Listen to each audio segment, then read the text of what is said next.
off there. Oh no, this hangout airs on live. Okay. Hi everybody.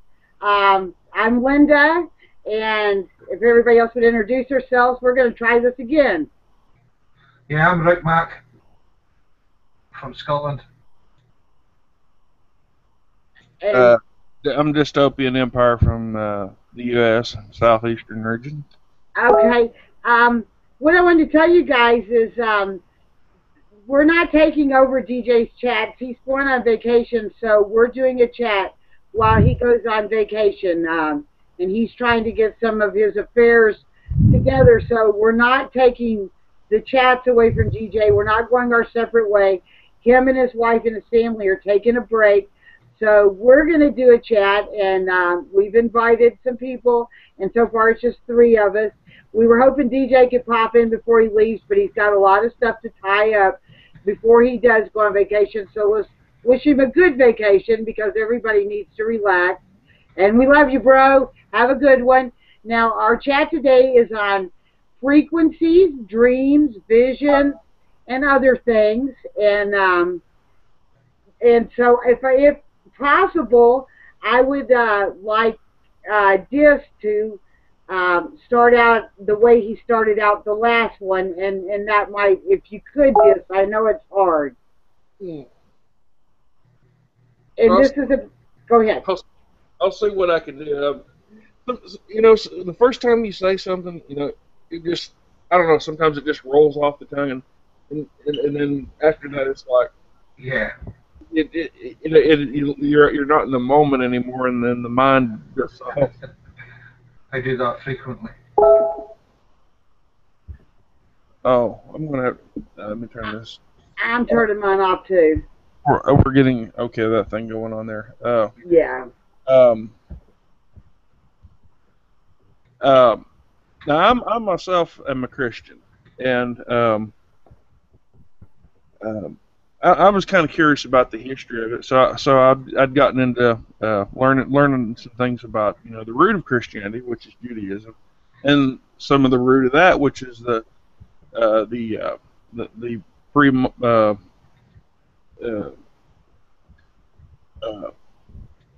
monotheism, mysticism. That was an earlier part of that, and I'd noticed that from that, you know, back when, you know, before, I guess you could say, before God was discovered outright, that you know, that you know, people believed, you know, in these various things, that in various entities, and, you know, natural and otherwise, and you know, there was angels and demons, and you know, all of the other things that's a good bit of which we're familiar with now still, but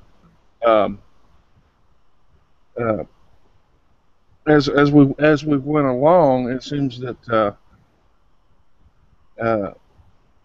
that they're kind of out of context, that we aren't as spiritual as we once were, even and not nearly as, you know, as connected with the natural world. We're more in a philosophical state, and I was having a hard time making connection, you know, as everybody wants to, if they can, make a connection to God, and I just found that just taking it as in purely philosophical terms, I was closed up spiritually, that I, you know, just wasn't able to receive things, and when I started opening myself up to the more of a spiritual side of things, I, you know, started noticing things, you know, like well, one of the first things I ever noticed was a ghost. And from there, you know, just other things I really couldn't quite identify, some good, some bad, but they were like, you know, presences and such, and a mild influence of the Holy Spirit. But the thing of it is, everybody else was telling me that it was all demons, and it was all the devil and all this, and I just wasn't getting that, you know. It wasn't wasn't what I was, you know, wasn't the feeling I was getting off of it. It just, I wasn't getting the what one would expect. And some things were bad. Some things were, trying to bring me into depression and influence me that way. And um, I got those off my case through prayer and whatnot. But the other things, I would have never have discovered the good. I probably would have never have discovered any kind of influence at all from what we're all supposed to be following after, God and all. If I hadn't not just counted everything out as a demon, uh, Yeah. and I think it's important that we all, whether you believe in that or you have another belief system, to not be so quick to rush to judge, and have a little bit more bravery. I mean, if the Creator loves us, then he will take care of us, or she, as you may believe. And I think uh, Christianity has really just completely lost all contact with everything that it ever came from. It just, I don't know, it doesn't seem like anyone is experiencing things. I mean, there's been a couple of times where I had daydreams, but I realized that it was something that I was influenced to see in my dream through the preaching and stuff that was around me, the day before or that day. And that was just outside influence affecting me. But I've also had other dreams that were completely detached from any of that and were very vivid and had a very long lasting effect on me. And it seemed that there was multiple messages in it. That as time went on, it all had a meaning to it. And I think we should pay a little bit of attention to our dreams. But if it doesn't reveal something spiritual, it may reveal something. Sometimes, a lot of times it's something psychological. Sometimes it means nothing at all. It's just some stuff that you were influenced to have in the back of your conscience because of what you may have seen or heard. But our emotional state does come through in dreams, and our spiritualness is also connected through dreams. And it's one of the things I was wanting to talk about today is just the various things of that nature, and other things that are sort of outside the realm of science and things, which should be part of science if science was in any at all ethical to explore and to continue to explore with an open mind things that couldn't be or weren't directly understood rather than being explained away with um, dismissiveness, just as a point of just ignoring. I don't want to fool with this. This is about silliness. There's no. It goes against the whole exploratory. In my mind, it goes against the whole exploratory importance and purpose of scientific study and science itself. The practice of critical thinking and open-mindedness. Yeah. That was bravo, because you just hit on everything from consciousness to frequencies to certain things that have been now left out, which were a part of everybody's natural life. And I would like to say even dreams, and I know I'm going to let you talk in just a minute, Rick. I'm not going to try to interrupt. In a natural world, we are supposed to have signs, dreams, and things to help us recognize. Some people even have precognitive dreams where they know something's going to happen in the future. And this is actually all natural It's always been that way, and for some reason it's became taboo. Even the Christian and Judeo religions used to have this involved with their religion, and now it's taboo, and it shouldn't be because it is a part of the earth. Even imprints, some imprints you might pick up on the earth. Some you can call them ghost spirits, whatever. I myself I'm from a culture that believes in communicating with our ancestors, because whether it's just the DNA aspect of it that I'm getting, or I'm actually, contacting my ancestors, that's guidance. And I think even in the old days, even old pagan religions did this. And I'm going to stop right now and let Rick Mack talk. And please, anybody in the chat room, leave questions. I think we finally got this going right, and I'm happy about that. And because we would like to explore this farther, and have you guys had dreams or experiences or consciousness or frequencies? Tell us what you think it is, because I am very appreciated that two men came on here, because us women have been talking about this for a long time. Yeah. I just have an experience that I had with a dream. When you're talking about dreams, I dreamt something. I won't get, it's a long story. I dreamt something.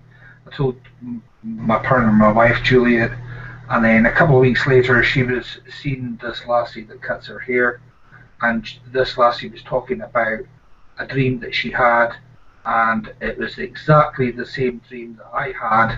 And to cut a long story short, she never saw me before, and then when she came in the house a few months later, she was the girl I was dreaming about, and I was the guy that was in her dream as well. And it was exactly the same dream, yet we had never met before, and that just blew my mind. It blew her mind, it blew my wife's mind as well. But we were both in a dream together, and we figured out when we were speaking about it, we found out that it was on the same night we dreamt as well, and yet I'd never met this lassie before. I think that I'm going to say something. There was a lot of drama in my life. This was probably 6 months ago, and I was praying for a sign for this drama to stop. And there, standing in our yard, was a coyote. Right, there's a chicken pen right next to it where the chickens are free range. That's just where the chickens sleep at night. And the coyote stood there and stared at me. Kenny was watching, eye to eye, turned around, walked away, and everything in my body felt calm. I knew that that was a spiritual sign for me. As much as that may not make sense, even nature can give us spiritual signs. That coyote was not out to kill my chicken. It was a sign. I needed to know everything's going to be okay. And believe it or not, everything worked out wonderful.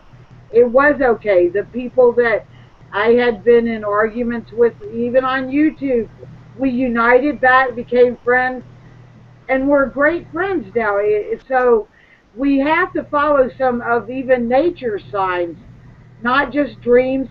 But remember, the earth has a conscience. Water has a conscience.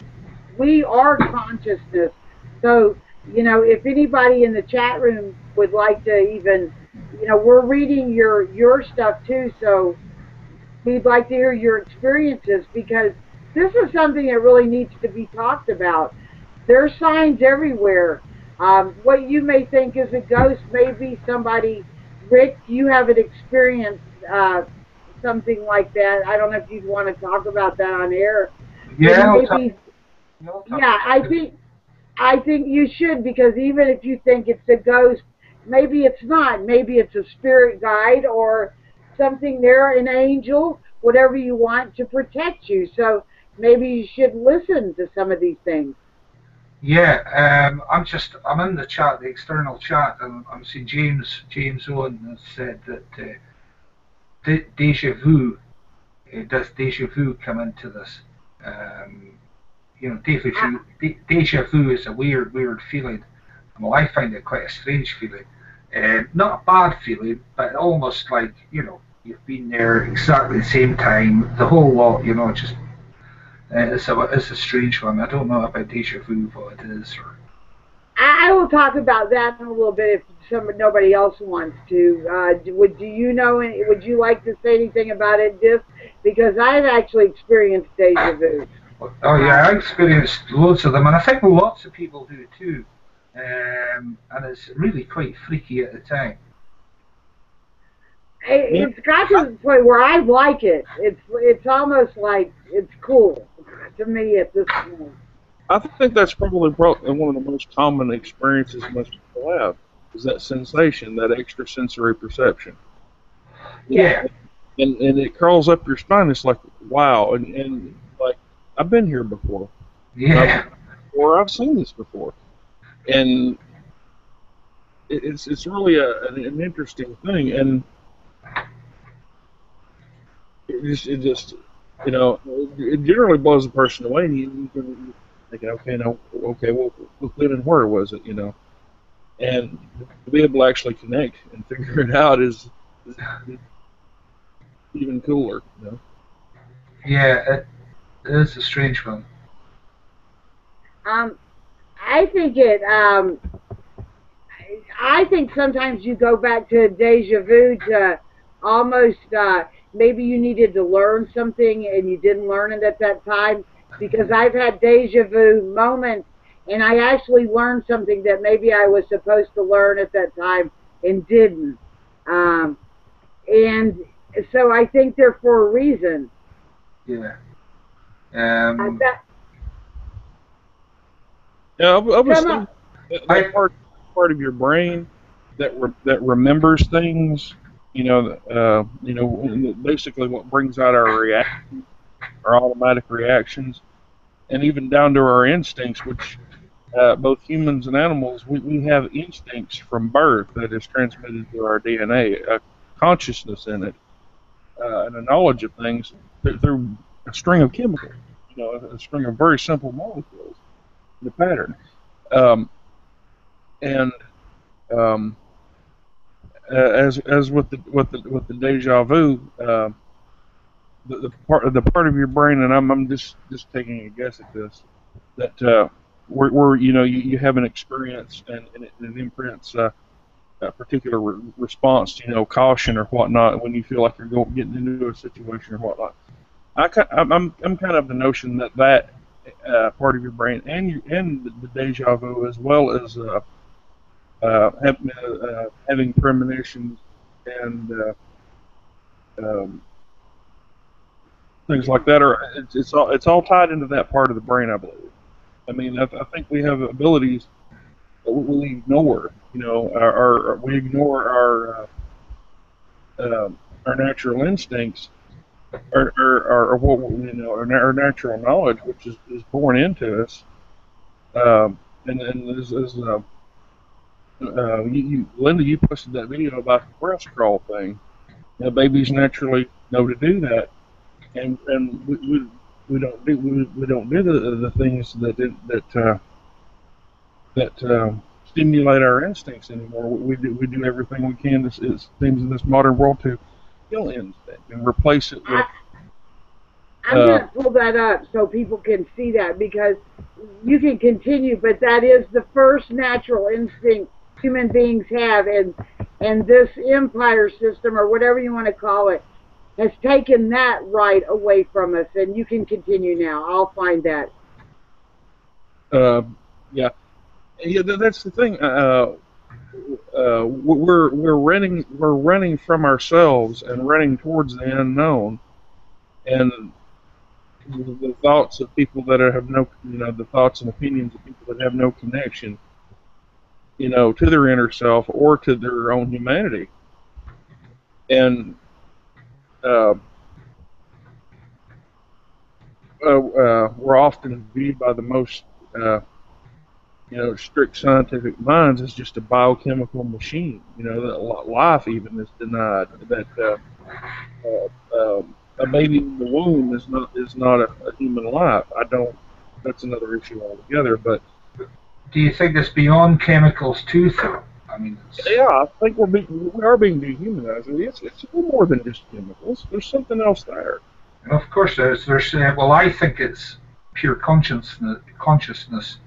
I think that's what we are. What that is, I don't know, to be honest with you, but I get the feeling, I've always had that kind of feeling since the age of 7. I told Linda about my little story last night, and I may tell it later, but I've had that feeling. It's almost like sometimes I'm on it's planned out. My life in a way has been planned out. I get that feeling too often. I'm not sure if anybody else does. It's almost like I'm going, but you can veer off it or you can whatever, but it's almost like a lot of it's been planned as if you planned it before you came to this reality. Like an instinct, you know. What was that, Chris? But maybe an instinct, a path. Yeah, an instinct. Yeah, well, yeah, instincts. But where do instincts come from? Good question. Yeah, instincts. I think that I think within instinct, I think everything around us. I have an opinion on that. Everything around us is a guide, is a sign, and that is what I call instinct. And I see that whatever the powers that be, because even water, it's been proven water holds memory. Every single thing has signs in it, and we are missing the signs, and the powers that be don't want us to see the signs. A rock. And DJ Moore has often said, and I'm going to use something from DJ Moore. Indigenous children automatically know what kind of rock to pick up if they've been working hard and make their mouth salivate. That's instinct. It's from the earth. The earth is living its consciousness. Yeah. Your consciousness. We're all connected. We've got that, and it's being severed with the destruction of the earth, number one, and with the destruction of that illness of the earth is also manifolding into the illness of all species, including the human species, by what they're doing to our food, our water, our air, vaccines, the medications, you name it. And if we talk about a subject like this, it's considered taboo when actually it's really a normal part of our life that we should be talking about. Yeah, definitely. I think you're spot on about the instinct. I think they're trying to get us, take the instinct, what we feel connected to the earth away from us. They're trying to dehumanize us, try and get into transhumanism. A lot of people think, but we're losing our instincts. A lot of people have lost them completely. That is this genetic manipulation that it seems to be such an obsession. The designer babies and all this. Well, you may take away in the cloning even. You may take away some bad traits, but you also may take away some important ones too through that. Well, it's artificial, isn't it? It's not. I would call that artificial. Okay, they're all real things, but I would call them artificial in that context because your design is eugenics. You must take away the human. Well, see, a lot of distractions today, isn't there? A lot of distractions, and it's all about control. It's all about depending on a few rich people and what have you, and that's taking all our instinct away, our natural instinct, and how to look after the world and survive in the world and what have you. Yeah, well, we have to fall into this power structure that we are led to this power structure to be led and not be ourselves and to follow along and be homogenous in like being cookie cutter and to form and to fit within the form that is desired by our so-called leadership, and that's not what humanity is. And Linda mentioned water.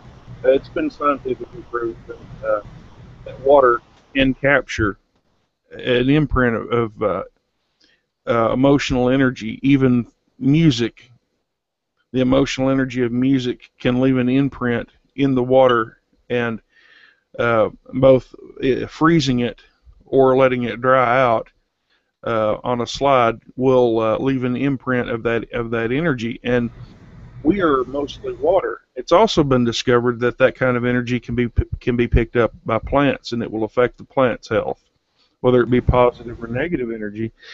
And I don't think that we're any different than that plant in that regard. In fact, I know we aren't. But it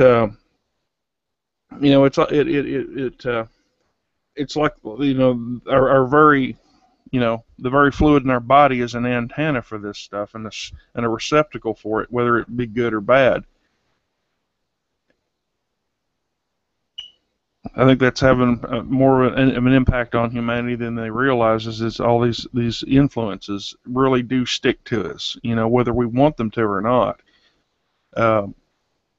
We could be completely oblivious to something, but yet we're influenced by it.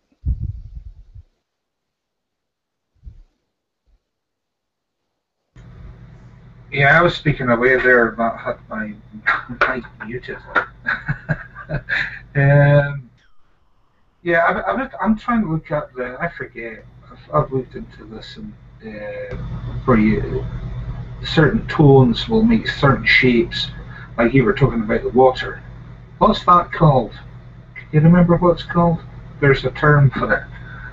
And, sorry? Semantics or cymatics? Semantics, is it? Did I miss some of this? Is the cymatics being with if you pray to the water, it makes different shapes, or if you say bad words to the water, it'll taste bad. Is this what y'all are talking about? I'm curious. I had to step out for a minute. That's a thing too. I was just discussing. I don't know where you popped out at, but where you mentioned water, that it has been scientifically proven that it can pick up energy, and it will pattern that energy either when it's frozen or in the residue when it's allowed to dry out, whether it's good or bad energy. Even music can influence it. And that was really, from what I understand, that was first discovered, the effect of that in plants, is that positive things would increase a plant's growth, and negative things would make it shrivel and die. And I think that we're just like that plant. We can be influenced by things we're not even aware of that have a very negative effect on us, or positive effect too. Yeah, it's absolutely right. I think you're spot on. The cymatics, yes, it's cymatics. That's the word I was looking for. And it depends on the frequency, doesn't it? From high to low frequency.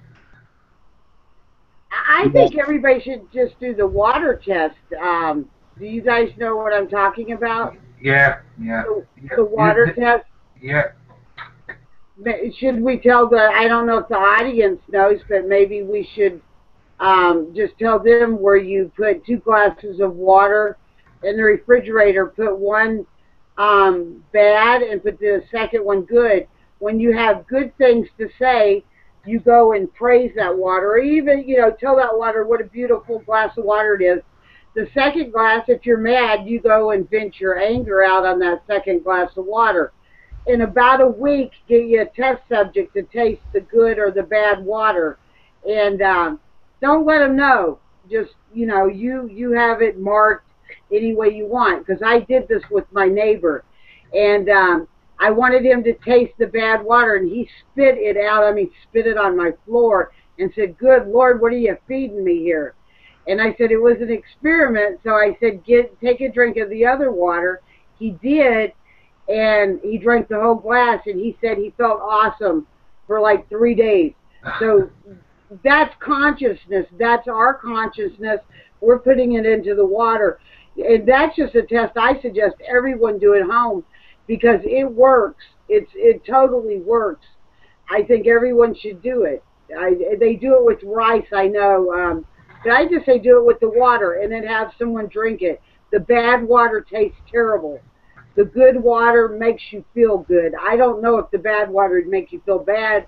It tastes so bad you don't want to drink it. So, there's something you could use, and that just shows that there's consciousness, um, which is cool because that's what this is about.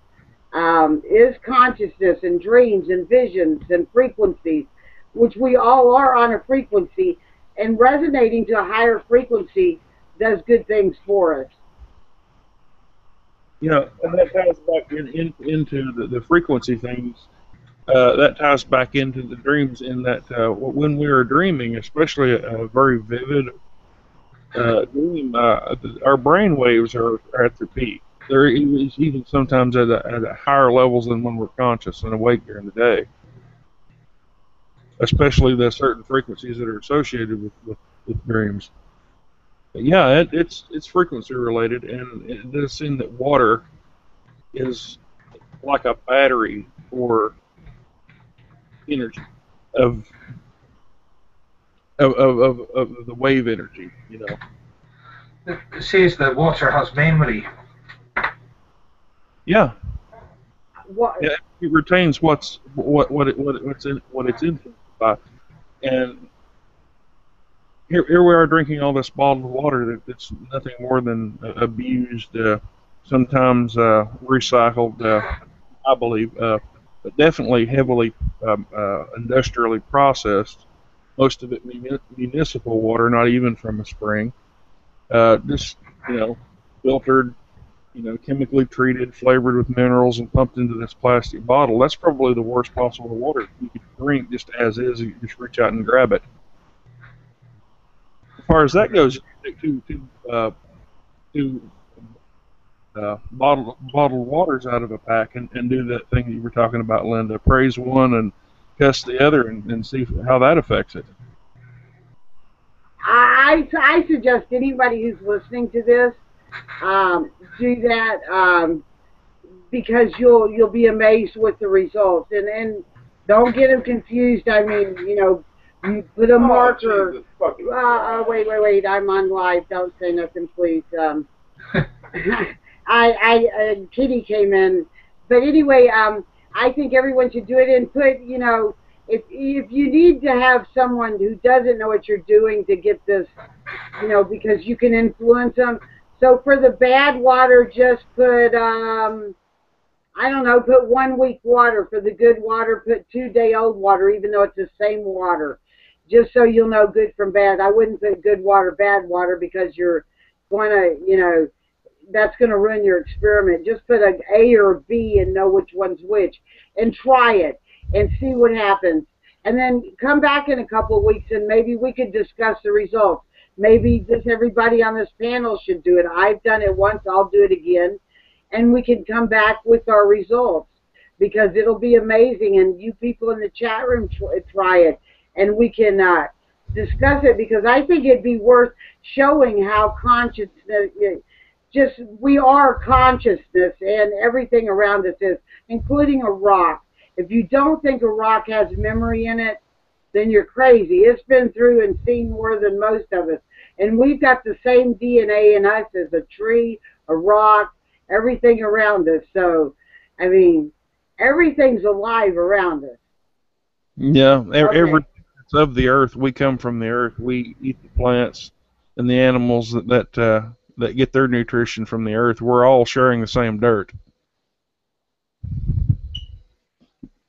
the same minerals, and the same source.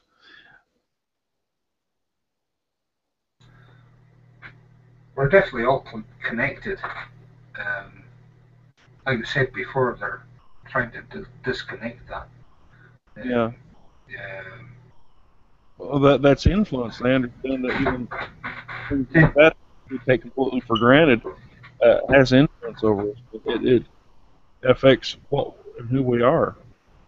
It's almost like it's trying to be hidden, all this knowledge that out with the sort of mainstream science is ridiculed and what have you, and they try their best, I think, to try and hide it. Yeah, as is often said by people in the know, follow the money. Follow the money. Yeah. Who pays their bills? Who employs them most of the time? Has money got memory? Yeah, that's a good question. And what's in money? Because I don't like touching it. It's do you guys touch it? I'd rather touch it than have money that you can't touch, if you know what I mean. At least you can hide it under your pillow and shit like that. But if you go to a cashless society, then we're buggered. Well, I agree with that. But after I touch it, I go home and wash my hands because I don't even know what's in the ink. I think they're kind of poisonous. If they've got the super magical ink, where it's just frightening. The things that they're doing and what kind of toxic waste, which is making the earth ill. And in tune, when the earth gets ill, a lot of people have been in bad moods. When the earth is ill, we're connected to the earth in tune. We're going to be ill. I mean, and it's a mental, it'll manifest mentally. You may have bad days. A lot of us have bad days at the same time. Has anybody ever wondered that maybe the earth itself is having a rather pissed off day from being extracted and, Yeah. blood spilling and stuff? I really think the earth tells us, okay. I think it's more the consciousness on that side of things, the sort of emotional can affect the consciousness, but I think our Mother Earth, I don't think anything will bother her too much. Well, we think obviously that all the shit's got to stop, and it should do. But raping from her, causing all the pollutions and what have you. But I don't think man can defeat her. Here's James Owen says, I always say cheers to my beer. Well, there you go. I bet the beer enjoys that. That is a good one. Yeah, well, it's got memory too. Yes, the beer probably has memory. Depends on where you're getting it now. You have to watch for that recycled and reclaimed water now, we've learned. But no, consciousness is everywhere. The trees. Has anybody ever sat under a tree and listened? I'm just curious. I try and listen all the time. It's very difficult. Now, we used to live out in a rural spot in the middle of nowhere. It was in Caithness in Scotland, if anybody knows where it is. And I loved it out there. And I was getting in touch with my mates were, saying to me, they were laughing at me, saying, I'm getting in touch with planet Earth again. And basically that's what I was doing. And we stayed up there for a while and it was great. And then when you come back to a busier spot, it's harder to do that. I live in the country, so we're fortunate. You can go outside and listen to the birds. The birds talk to one another. I mean, it's very funny. I've watched a dove and a robin compete over, I guess it was a worm, and they were actually talking it out. You could tell they were communicating. The dove won. It was really a funny battle, but they were communicating back and forth. And if you ever just sit and watch nature in the way, I mean, nature talks to each other. Two different species of birds were actually, deciding who's going to get the worm. And the dove did win. It wasn't a battle. It wasn't, like a fierce fight. But the trees, I hear the trees. The trees talk. That's a weird thing to say. Yeah, I find in the wind speaks. I don't know. That's a weird. Absolutely. Yeah, I love it when, not when it's too windy, you get blown off your feet, but I find that too, especially through the trees and things. Well, the wind speaks. And right now, I think our Earth is speaking to all of us. I know a lot of people have been saying that that they've been having weird dreams or thinking weird things. And I'm curious to the chat room, are you guys having weird dreams? Or I'm just I'm just want to apologise for my squeaky chair. Someone's picked up on it tonight. So my chair's needing oil. Yeah, sorry, Linda. What were you saying? here someone said, Rodney Johnson, money is made up a part of the ideal idea. Sorry if this breaks your concepts. Does the earth use money? No, the earth does not. Do animals use money? I'll answer that one, no. At one point in time, it never existed, started realizing differences. Well, when the empire system took place, I would say that 400 years ago, or a little over 400 years ago, here in North America, money was not used, and it was a natural way of life. Since that 400 years, there's been a lot of bloodshed and a lot of changes. So uh, you can just look back to the that far back into the 1401. This earth, North America, had no use for money, didn't need it, didn't need electricity. So there you have that. Money's a tool basically for them to control. That's what it is. It's used as a Oh, tool. absolutely. It's a system, and it's a system on its own. It's secondary reinforcement. It has no real worth as such. You can't eat it. Yet the idea is to trade with it and what have you. Yeah, and store it and keep it. I mean, if you're trading and bartering, things that you made with your own hand or things that you grew with your own effort, uh, that's finite and it gets used up and returned to the earth. But Exactly. money can sit and wait, and money can be built up, and money can be a way of making unfair trades for something that doesn't get Yeah, returned to the earth. And Well, it manipulates everything.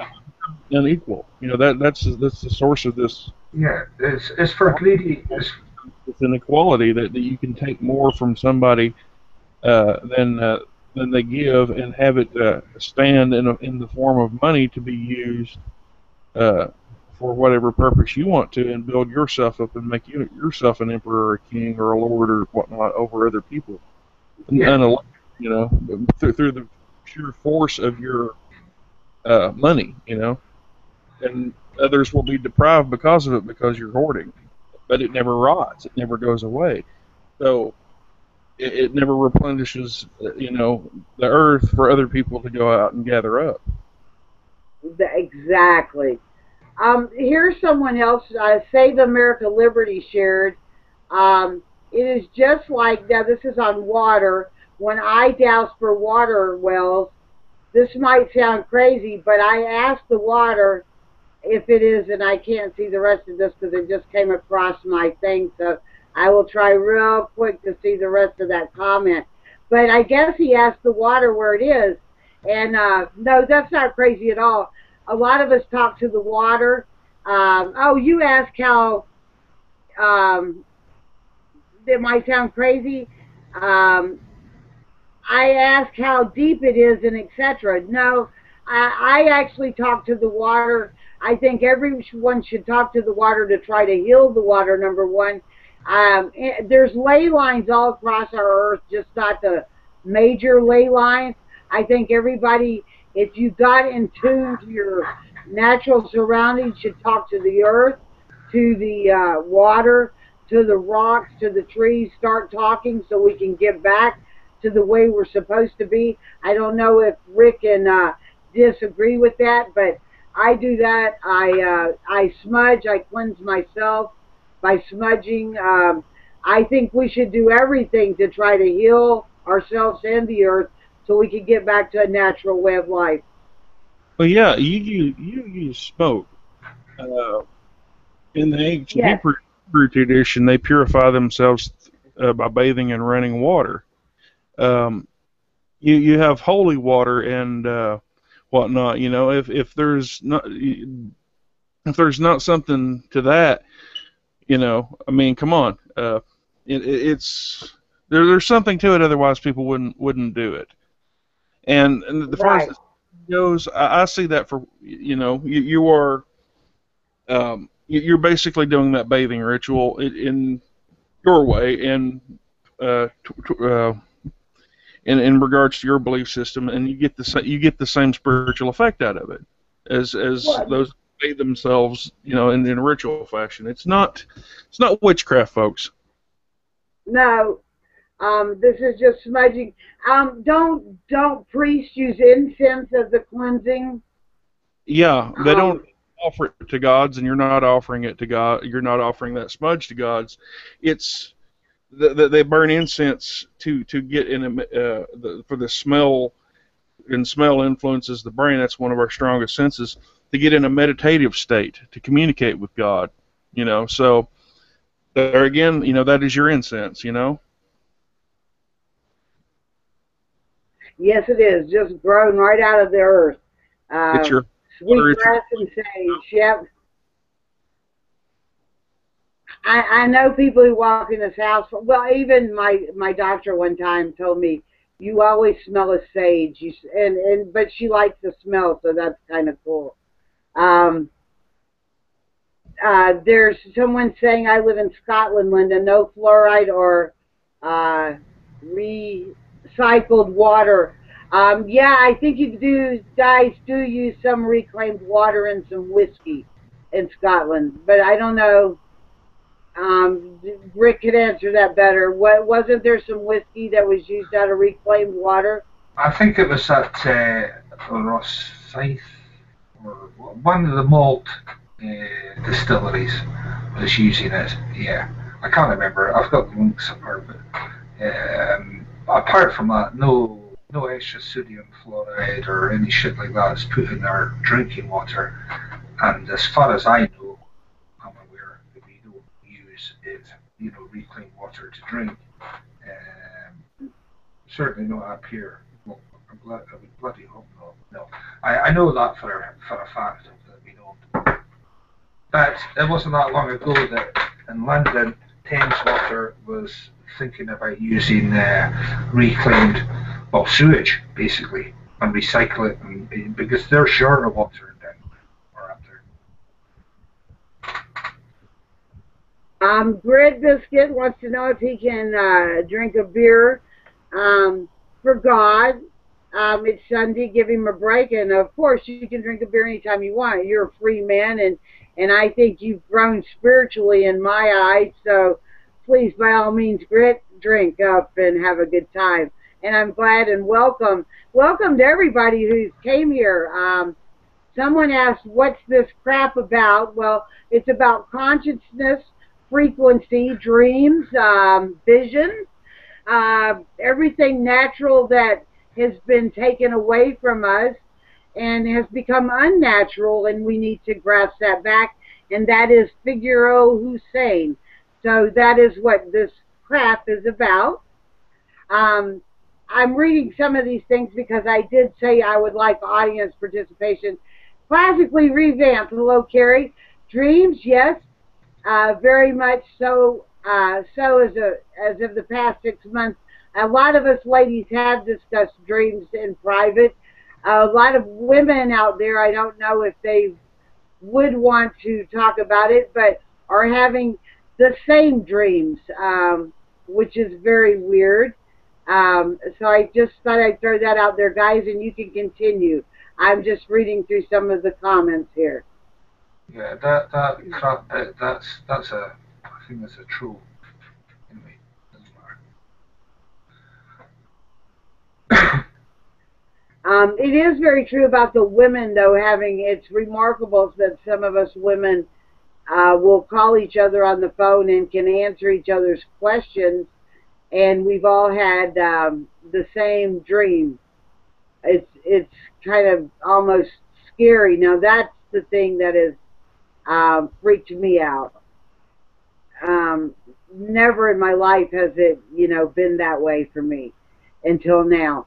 So either I think that consciousness is winning over slowly but surely the powers that be. It's will people accept it? what's happening? Will they accept the signs that are being laid out?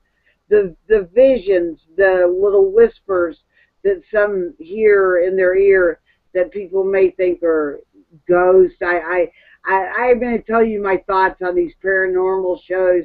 Um, they give natural things a really bad black eye.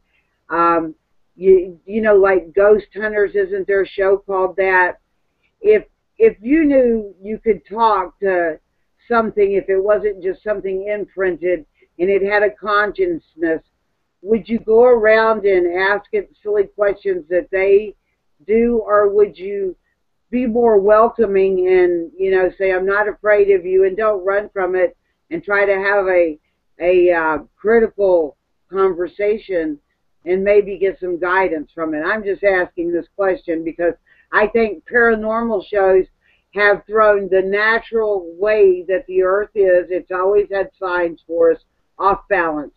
I think they've used these shows to make a mockery of what is natural in Christianity and other religions, because like you said at the beginning, this about how, you know, religion used to use this. It was part of the basis for it.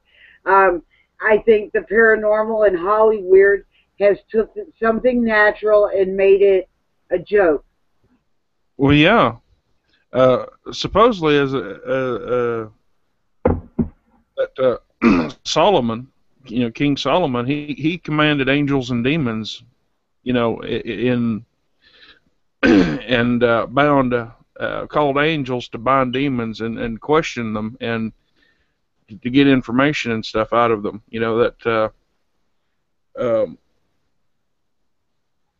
a lot of people just okay, although that's the Apocrypha. Well, you have in Jude where it speaks of Enoch in praise, and the book of Enoch was taken out of the Bible. That that then and there when we were disconnected, and then during the the uh, the the Puritan period, where the Puritans were demanding that King James put "Thou shalt not suffer a witch" into the Bible. You know, put that back in there, which had been in and out of it a couple of times. There was a time when when all the midwives were uh, Witches.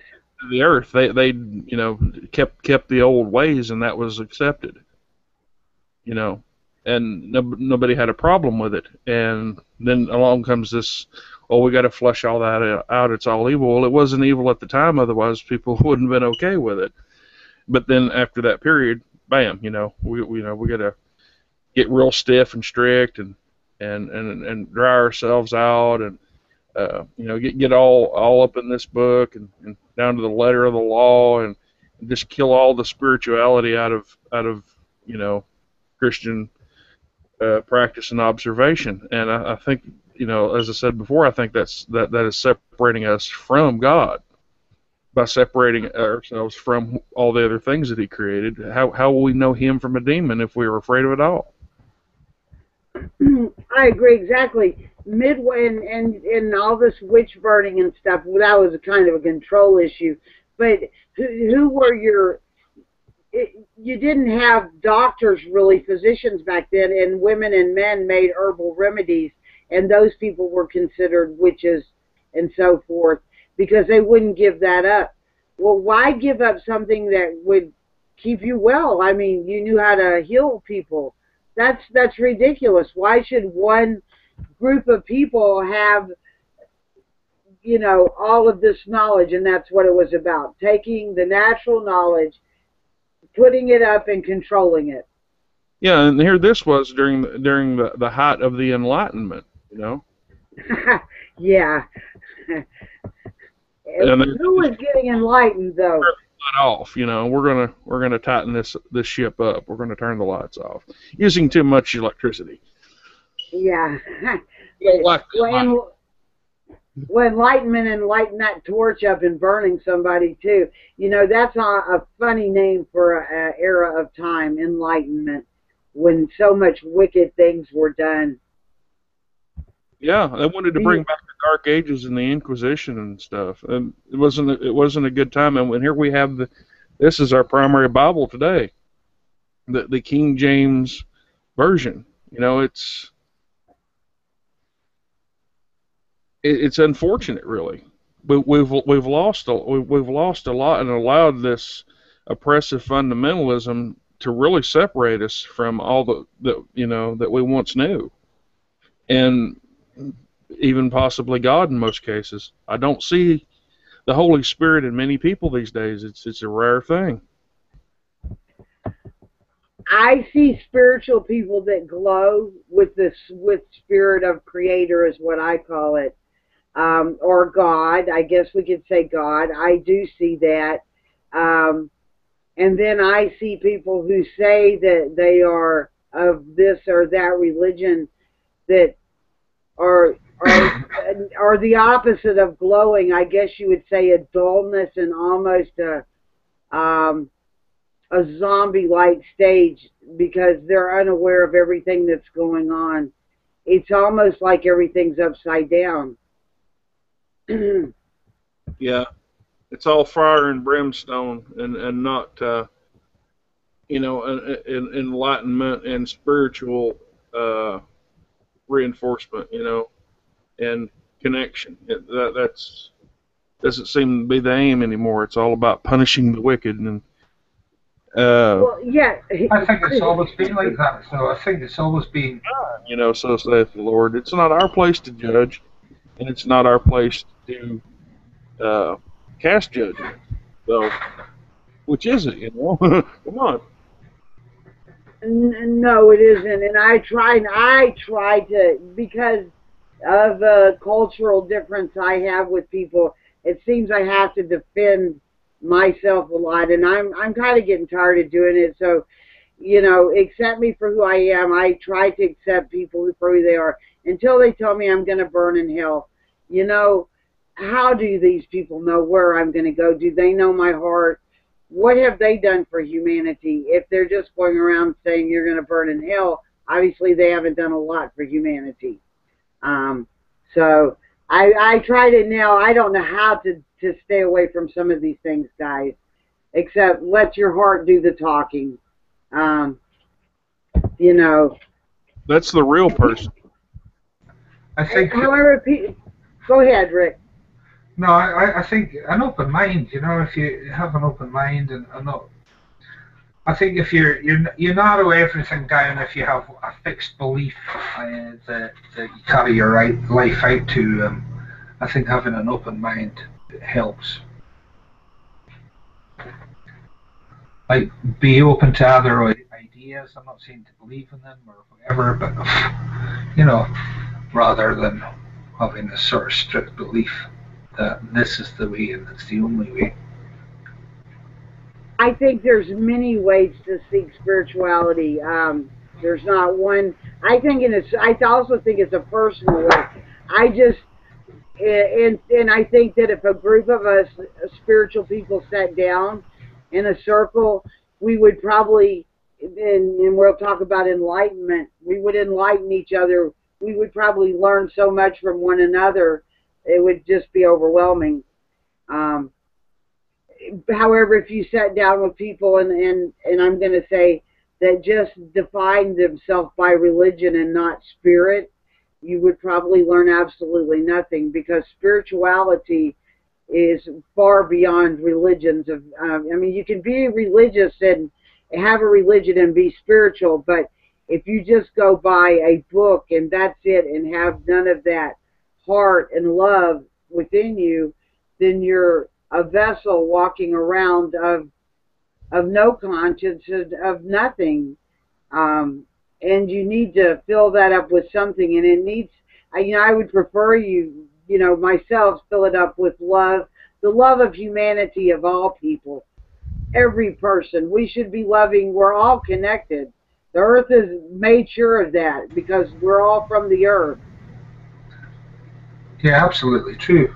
But I think there are obviously people that don't think like that, and they want the control and what have you. I'm trying to answer some of the questions on here. Linda, is that a peace pipe smoking away? That smudge in a cigarette. This is to Alan, and I don't say things like biker. No, I'm smoking cigarettes, and I do sometimes smoke the herb, but you don't want to see me smoking herb. You can ask the people on the panel. Dis and Rick, I would get all off topic. Uh, Speaking of the uh, philosophically, it is seen as uh, carrying your prayers to the Creator. Spiritually, it also serves the same function as a conduit. So it's a tool rather than a burnt offering. You know, it Yeah. carries your uh, prayers and your wishes. And uh, whatnot up both as it rises, to the Creator and around you as it spreads. Yes, I I'm trying to read comments. I'm going to get back over here to you guys because this is something we've all been wanting to talk about. Um, I think, and I'm not going to try to hurt anybody's feelings. I didn't want to sit.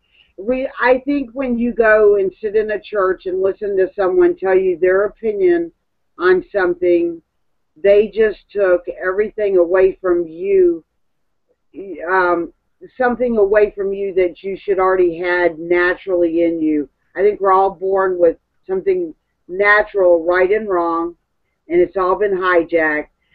I smudge my cleansing. It is to the Creator. I say prayers. I don't think there's anything wrong with prayers. But as far as religion, religion is a control tool, and spirituality isn't. There's no. Um, I mean, we were. I should tell the joke we were gonna do this about like an. I think when you go to church, I think of it as a ceremony. To me, I participate in ceremonies, but there's a difference in my ceremony. Just remember us talking about what if we did if I could get enough people around, pass that plate around. Um, Indians do ceremonies to celebrate creation and to humanity, or harvest, or whatever. But not they don't stop the ceremony in the middle and pass a plate around and ask for money either.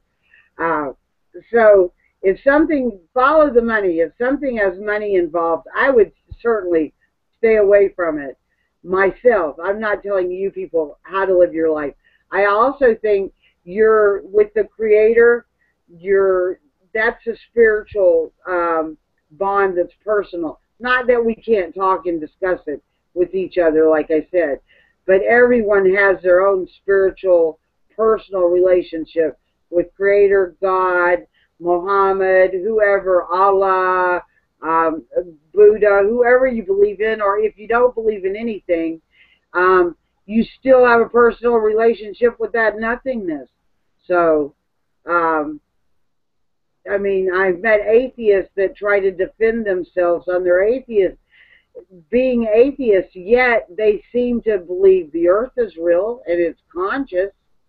So if that's the case, then they have to believe in something. Did that make any sense? Yeah, yeah, makes sense. I got You got it. Well, you guys understand me. I'm trying to make sure other people get it. Because an atheist, they fall mute on me when they can say, yes, we have a living, breathing earth. And did you know your DNA is the same as a tree? If they, if you did DNA of us and a tree and everything that's on this earth, our DNA, we resemble the same DNA. So we yeah, are connected. I the mean, first that's a proven fact. the first at least three-quarters of everything's DNA is the same. That's the code for life. Everything after determines what that life is. Yeah, Thank you. And So we are all connected. Nobody can say I'm not connected. That's why I do passionate videos about the injustices upon this world and how can people sit and not be heartbroken over some things that are going on, and when we're all connected, and the proof is with what just said. I mean, and what we're doing to the earth is tragic too, because she's ill now, and if she's ill, it affects us. We become ill.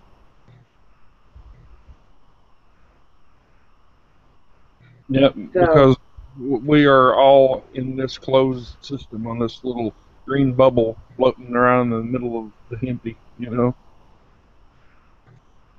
with the rocks and the other planets we can no way live on, and the suns and the stars. You know, uh, this is all we've got. We can't go to other places. If we spoil this, it's nearly impossible for us to just. Well, it is impossible in the sense that we all just couldn't pull up and say, okay, we're going to go over to Mars and we're going to plant some beans. We're just all going to get out and live there. Can't do that. Maybe 10 people can. In the space of maybe 1,000 years, they might be able to develop an atmosphere. But that's not something we can all do. So we need to respect what what we're respect this bubble that we're in, and that we absolutely. come from it, and that it supports us. We have to support it. I want to bring something up. Anna Wallace just said something, and she lives in Ireland. I just gave your where you live away.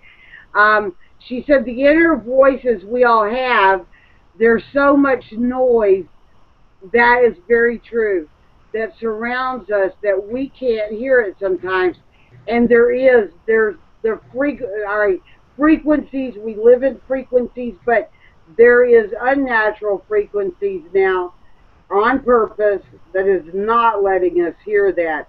I will agree with that 100%. We are in electronic soup, and that is keeping us from hearing what you just said.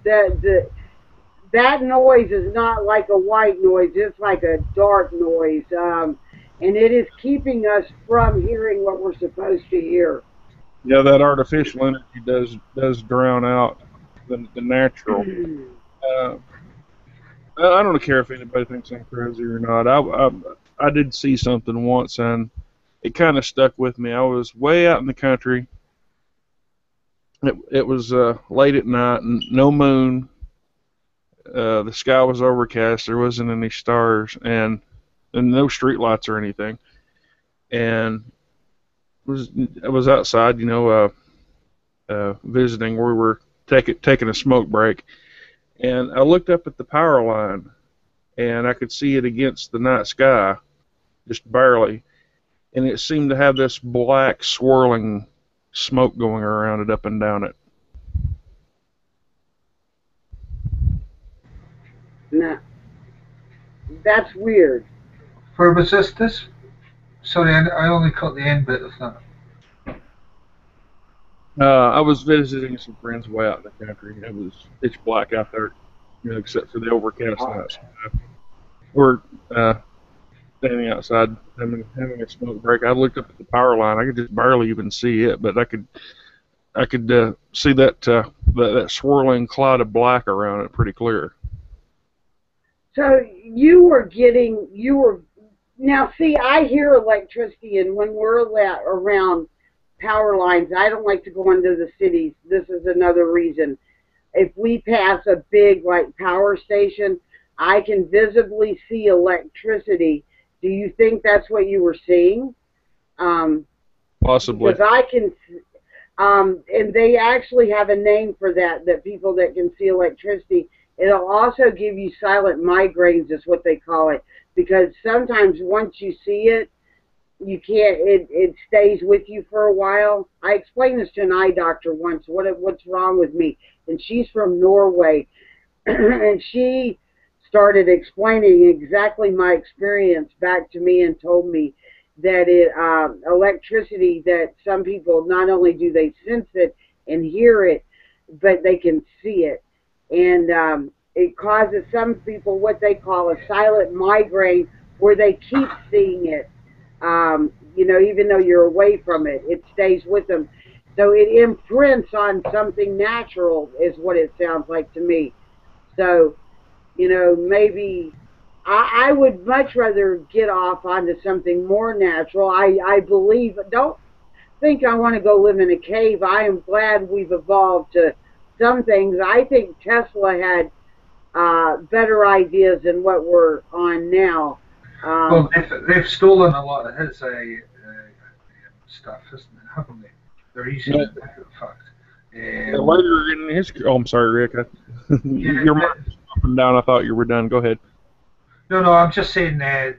Is that better? Can you hear me now? Yeah. They're stealing a lot of his stuff, and they're using it right now. And I think is there some part of the world, I can't remember where the heavy drives are, and there's a guy advertising this shit now that they've been doing it for the last couple of years, I believe. If I go through the link up, they've been using one of the Telsus machines. Well, yeah, fluorescent lighting, induction motors, the very AC electricity running through our power lines. He invented that technology. He invented the radio before Marconi, but he didn't get to the patent office in time. Well, they seem to keep him from doing a lot of things, didn't they? Yeah, and there's was reams and reams of notes and stuff that never was experiments never tried, and things never published that was scooped up right after his death by the government. He supposedly invented a mechanical earthquake machine that would fit in a suitcase. Just as an experiment, and almost brought a building to the ground with it, just playing with it, run off a battery. He experimented a lot with resonances and harmonics and things, and that's a key to a lot of the things that we have now. But later in his career, he did get into studying like the I guess you could call it spiritual things. He was quite interested in the ancient Indian mysticism and cosmic theory and whatnot, and I think that drove a lot of his invention. I think that he gleaned something out of it that we don't. Yeah. No, I was trying to look for that link and I couldn't find that link at all. They're using this whatever it is to create well, it's like cloud seeding it is, and they're using it from the ground. So, and I'm sure it's a part of Tesla's. Oh yeah, they're using it in Africa or somewhere. I saw a lot on there recently, and I can't find shit now. But can you guys remember if you came across this? It's just recently. They were advertising they were using these things, and they were trying to get the rain clouds in from the ocean into the land. I do remember that Navy recently making a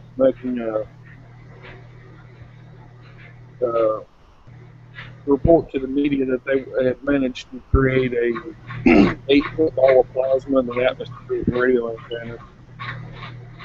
So, and there's a bunch of older documents about weather control and stuff.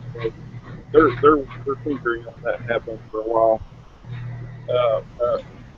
One of the things they would seed clouds and stuff in areas to create rain that would be radar reflective, so they could hide planes. They can use similar things like that to hide whole areas on the map, satellites and radar both. Well, they used cloud seeding successfully in Operation Popeye, didn't they? Yeah, they kept the rain up in Vietnam. They just kept it flowing, flooded them out. I guess they were trying to drown them in their tunnels. Yeah. But it also made moving impossible because it turned everything to mud. So it was to slow the enemy down and demoralize them. And Yeah, that was used as a weapon, wasn't it? In that case, but they're using it now to try and obviously get rain into dry areas. Sorry, Linda. Wasn't there a man who actually no, I just heard about him recently that actually a long time ago came up with a way to make rain by he was sending electrical charges in the air, Oh and yeah, the FBI came and arrested him. yeah. His pal never saw him again. They burnt his papers. Whatever he was doing a natural way. Is it called the Oregon method or something? Oregon, yeah, and there's this machine too that you can sit inside, and it's supposed to be getting rid of cancer and all elements and diseases. Yeah, and they completely burnt everything he did, and so he had I would say a holistic way to help droughts and stuff. Oh yeah. So it played upon the ion flow that flows between the earth and the sky. The earth itself is full of charges, so is the sky. This device is grounded, and supposedly the way it was made would direct the ions coming up from the earth into the atmosphere. This way is to pull together rain, moisture in the air to make rain.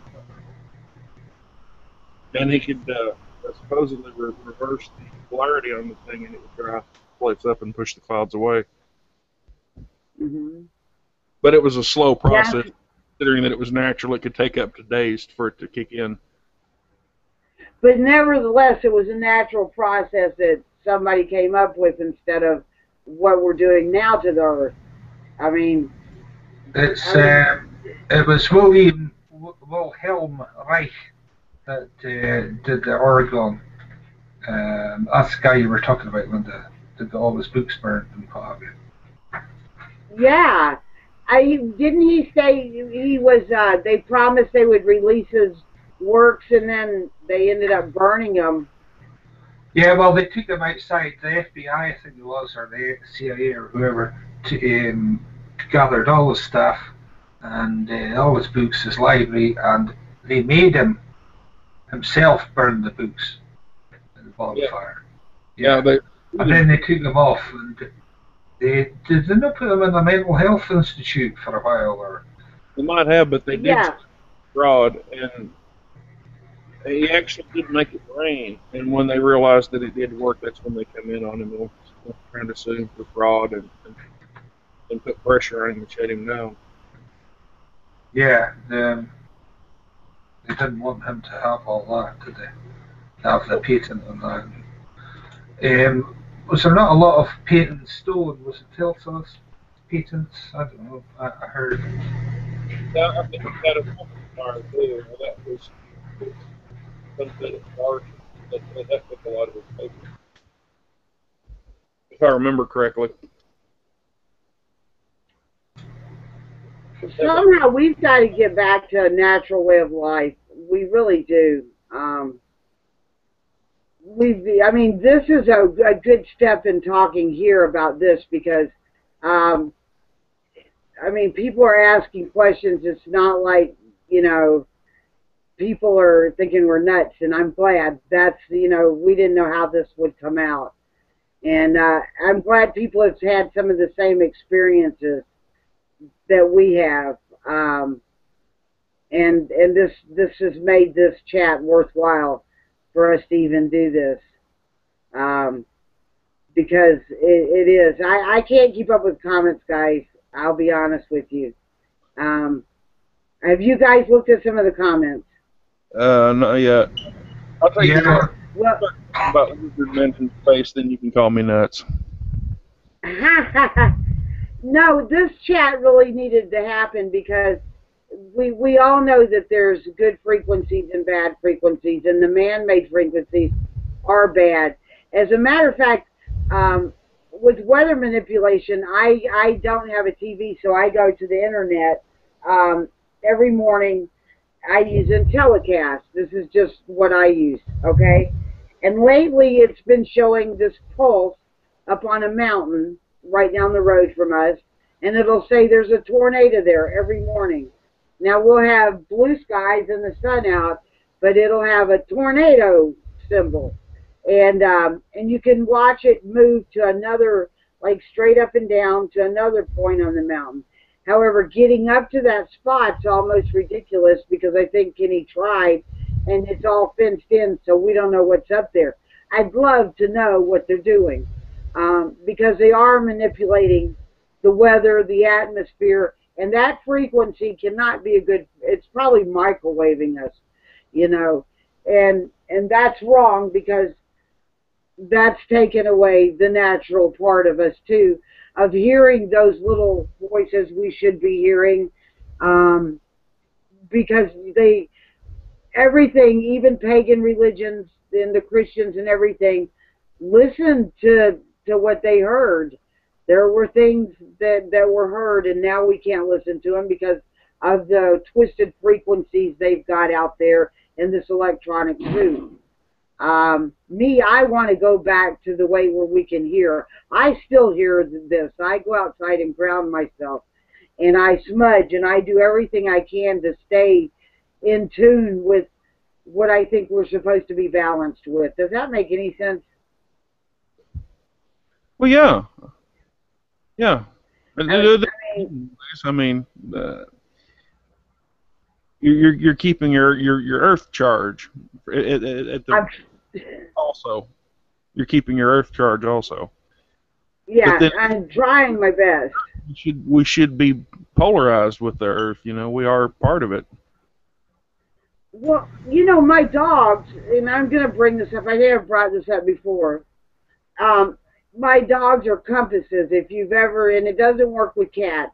If you ever watch your dogs, if you have dogs, and you let them out, say in the morning to go potty, and if they go to take a poop, their head will point directly due south, and their butt will point directly due north. And it has happened every time I've watched my animals all my life. Go watch your animals and see if it works for you. So if you're ever lost in the woods, find some kind of canine critter, be it a wolf or a coyote or something. If you want to find out, watch them take a poop, what direction. If you're lost, just look at nature, because they do poop with their head. Their head will be south and their butt will be north. There's something you can follow that's natural. Unless they're going to start messing that frequency up too, though, in animals. That is true. My dog did a shit earlier tonight, and I was watching because I remember you saying that, and I hadn't noticed it before. Like moss on the tree, the dog always shits to the north. Yeah, my dog shot to the north tonight. We're in the north, but it shot, further north. So it works, doesn't it, Rick? Yeah, it did. Absolutely, yeah. They are a natural compass. See, I didn't know that a few chats ago. I remember you saying that. So I was looking out and I was thinking, God, I need to watch the dog shit or the cat shit to see if this is true. And right enough, it is. It amazes you when you find out it is true, and you scratch your head and say, how can this be? But that's because, well, animals don't wear shoes, number one. Their pads are directly connected to source, the earth. So they have that connection. Now cats, because they dig holes and stuff to do theirs, I really haven't paid too much attention to cats. So, but dogs, yes, that would be, it's kind of cool. And that's just one thing so far, the animals, although I think the bees have been affected. Why do you think they do that? Why do you think they do that? I think it's just their natural instinct, and maybe, I don't know, but they've always been known as compasses, and sure enough, and eventually, if we keep up with this, I guess you would say, how would I say it, artificial frequencies that are going around, like the Wi-Fis and the other stuff that we don't even know about, it'll probably eventually mess them up. and then that won't happen. So, you know, it's kind of weird. Uh, I don't know what I just did. I touched something wrong. No, everything's still working. I would like to say on the subject of atheists, I think most of our experiences with them is first always going to be with the angry ones that have the grudge, because they're always the loudest and they're always getting into other people's things. But I know they're not all like that. I've met quite a few that were, you know, on an even keel, and that wasn't letting things in the past or things that they'd experienced make them bitter. And I think that's a good thing. Yeah, I guess all we can do is talk to people and try our best, and that goes for everybody, even you people in the chat room, and try to open hearts. If you can open somebody's heart, you can open their mind, because they're two separate organs, and the heart is the, you know, that to me the heart's where you hold not just emotion, but love, the true things, empathy, humility. These things people think are bad words are actually, I would say, the greatest virtues of the human creation, and that would be humility, um, empathy. Those kind of words are awesome, and that's how we all should walk. So that we can look and take care of our brothers who might need a hand up or something. You know, this is my humble opinion. And maybe we can get back to where we're supposed to be. Yeah, when I come across you say skeptics and what you're saying and what have you, they tend to sort of jump to the word logic and say, well, that's not logic, you know. You know, especially you know, with the atheists, a few that I spoke to always sort of jam onto this logic, and I've got to be logic about it, and it's almost like they're restricted, they're in a box of that thought, and that's it. But not everybody. Yeah. You know, what's logic? You know, what is logic? Well, logic should be based on, you know, what I guess what you call it, empirical evidence. Well, Yeah, if I'm experiencing something that you can't, does does that automatically make what I'm experiencing not real because you can't experience it? yeah, exactly, yeah. Yeah. Yeah, Well, no, I meant no to be. It's just, you know, yeah, it's confusing. Sorry, I'm speaking at the same time you are. No, go on with it. Well, I was going to say, he answered that perfectly, and my answer to that is, if you're hearing something I can't hear, does that mean that you're not hearing it?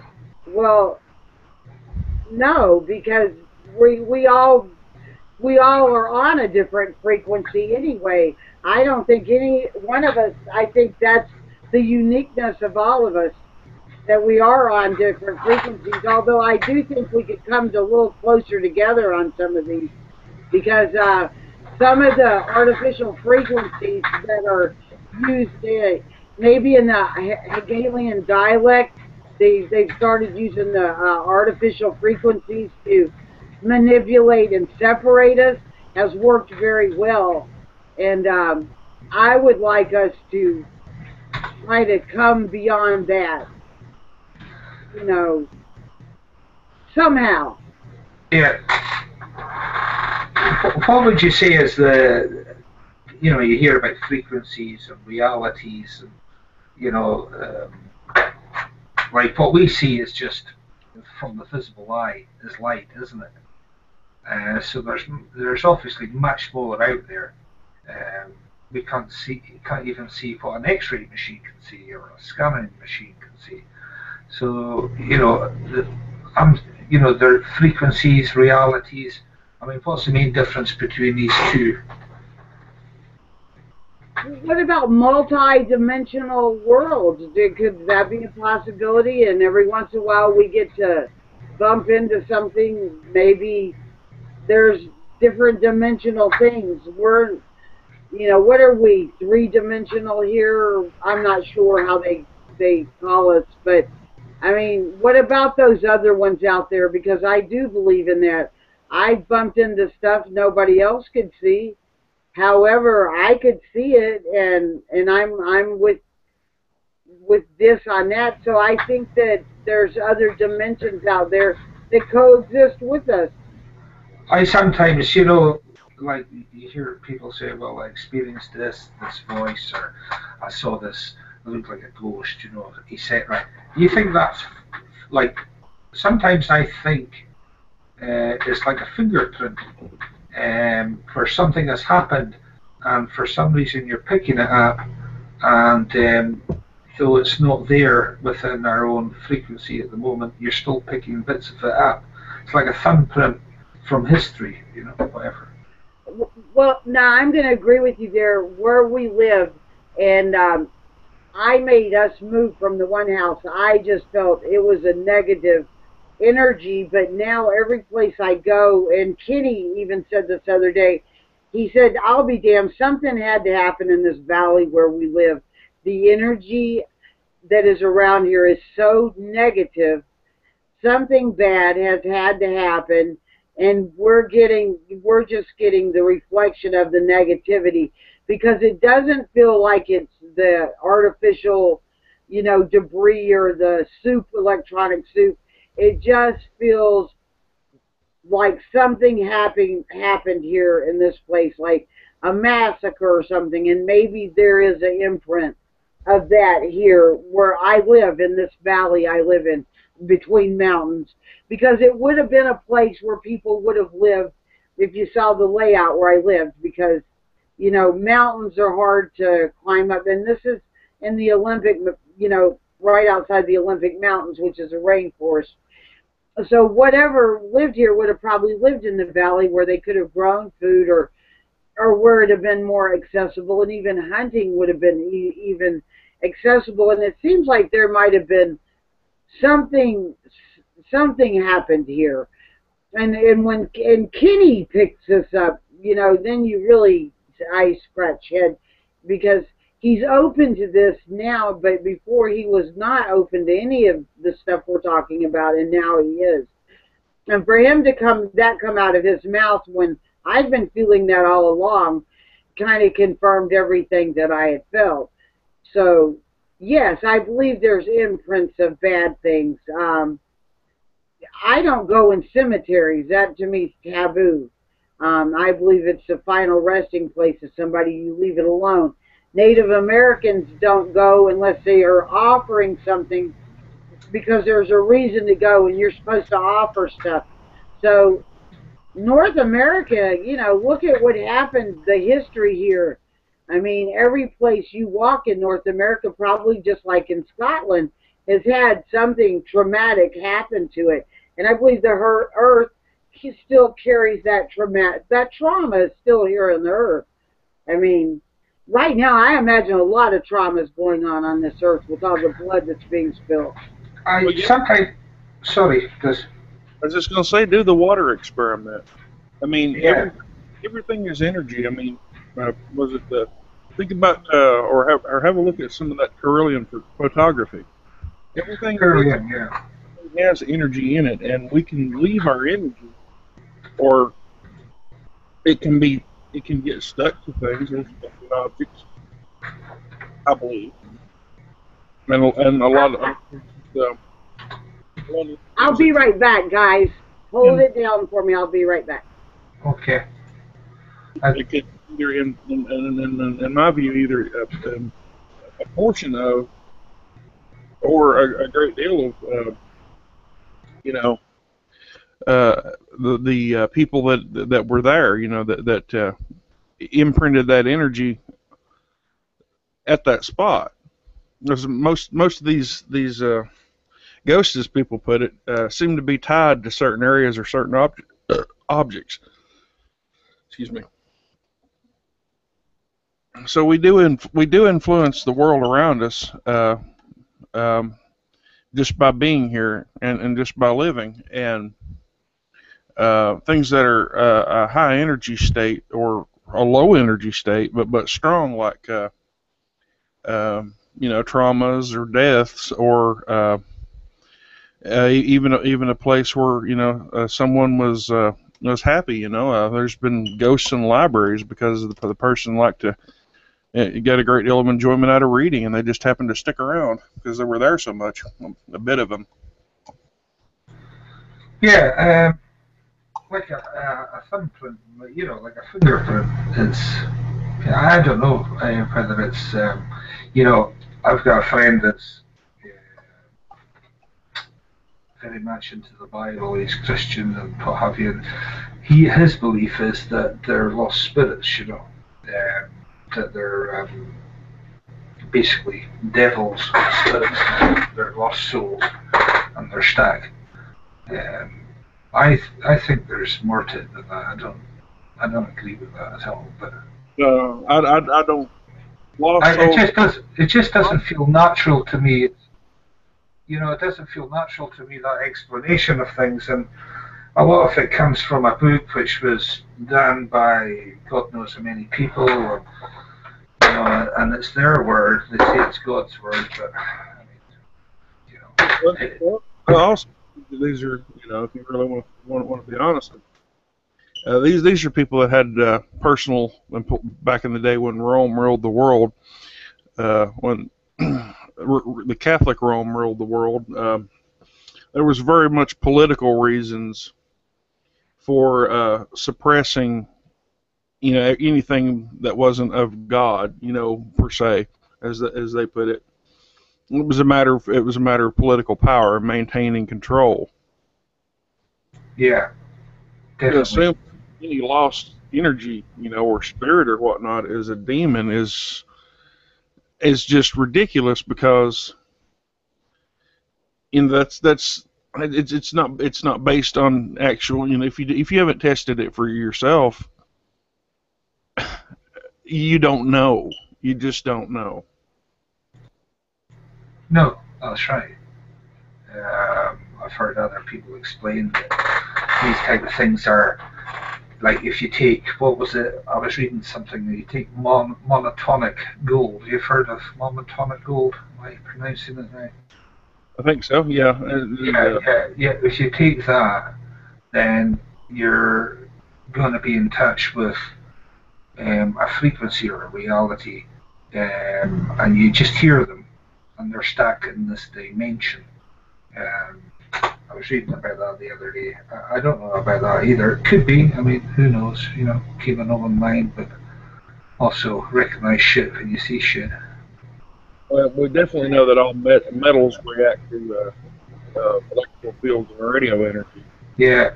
The chlorides and the aluminum and the stuff that's in known weather modifications. They've been making it rain. You got the money. You can go out to the airport where they had the planes and say, okay, I want it to rain over my crops here, such and such. Here's the money. That they load up the flares onto the plane. They fly the plane over your field. They light the flares. They go back and forth and seed the clouds above it. And with these metallic chemicals, it causes water to condense around the materials and form rain. I mean, it's been doing this stuff commercially since the 50s. Think of all those metals. They're all radio receptive.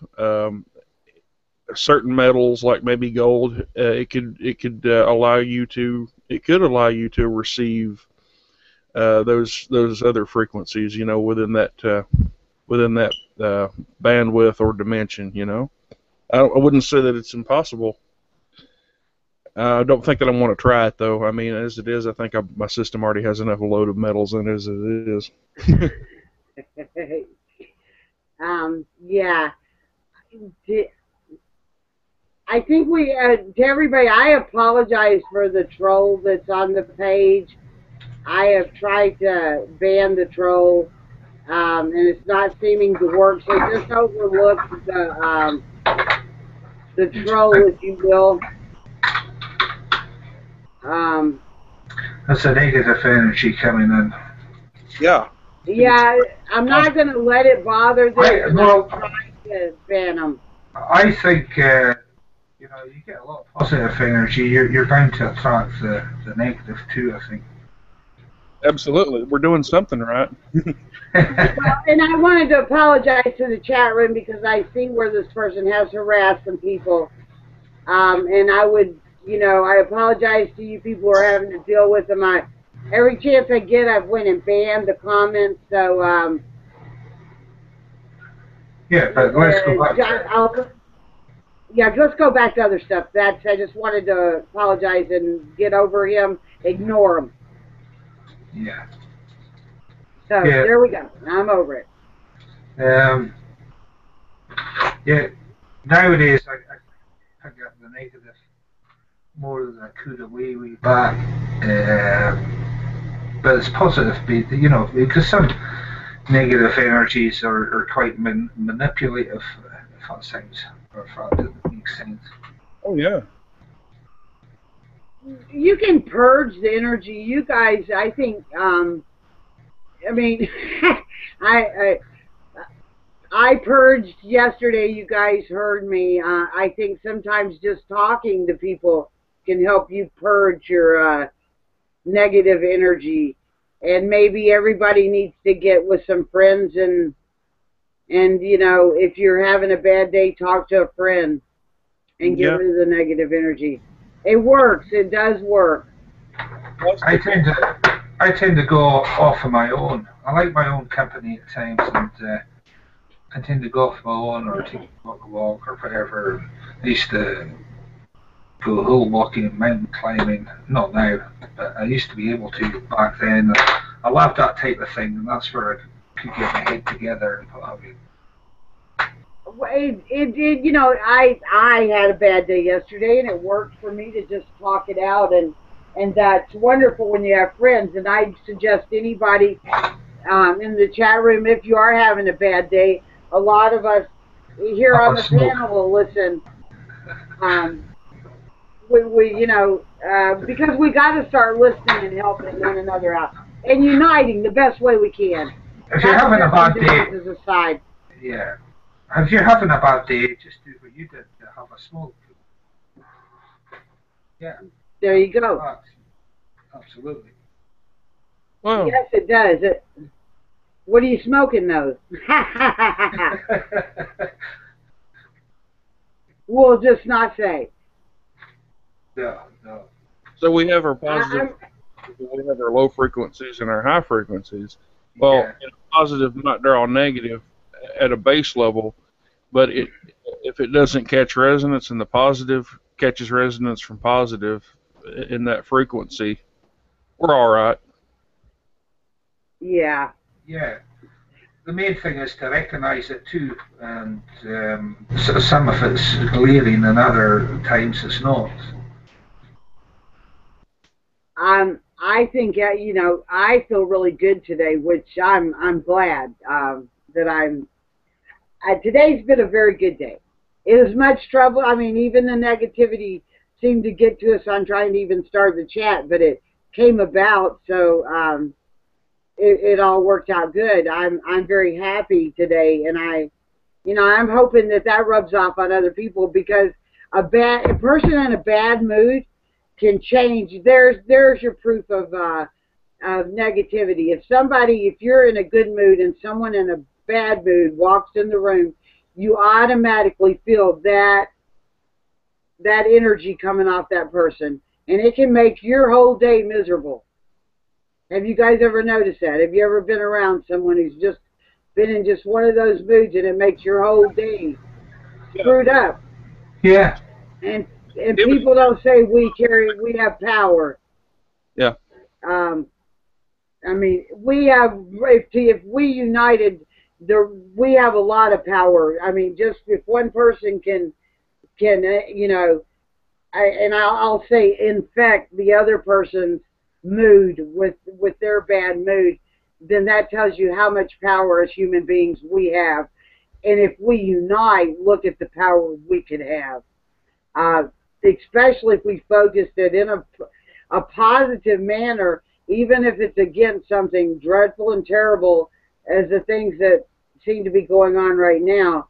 I think we could still. I have a lot of confidence that we could win this battle. Maybe first it's understanding the frequencies, but second of all, applying the goodness of some of these and using them to our benefit. You know. Exactly, and I mean we have two dimensions to it. We have the positive and the negative, and then we have the frequency. And through that, you know, even though we feel the negative, we can still resonate ourselves up out of it. Because all it's the negative pulls tries it by its influence, it pulls us to low frequency, which is its normal. All we need to do is just resist it and frustrate it, and it won't catch hold. Yeah, that's very true. But I also think that I'm going to start working on my own. But I'm laughing at myself here. I'm going to start working on my own self because I get frustrated and do rants, and I think I'm going to go about some of this differently, just because I think we're going to be a better human race species if we all can unite. And I've tried to set a lot of differences aside. There's some people I'll never win over, to liking me, and I'm not going to let that bring me down. But I'm also not going to cower to other people's negativity anymore either. I'm just going to move on. And that's the best thing I think we can all do when it gets that way. Absolutely. And knowing your friends, I mean, on YouTube, I've known Dis and Rick for quite a while, so we can pretty much say whatever we want, even jokingly, or, if I'm pissed off, I could go in there and say, I'm pissed off, blah, blah, blah. And they're going to listen to me. You know what's going to happen? They're going to make me laugh. And you know what laughter does? It brings your frequency up to where it should be, good frequency. Yeah, laughing's cool, man. Yeah. So, we're going to have to start helping one another. That's what we got to do. I think a lot of it's to do with the consciousness as well. I mean, the state of consciousness that you're in, whether you're pissed off, that's going to affect everything too, And being conscious of that negativity in of its essence, it tries to pollute. It tries to resonate itself. And just from its being, even if the person is just sitting there being quiet, that their influence, even unintentionally tries to take hold, and we just have to be aware and reject it. It's like, no, I'm not letting that bring me down. Sometimes they can, like I said, it can be unintentional.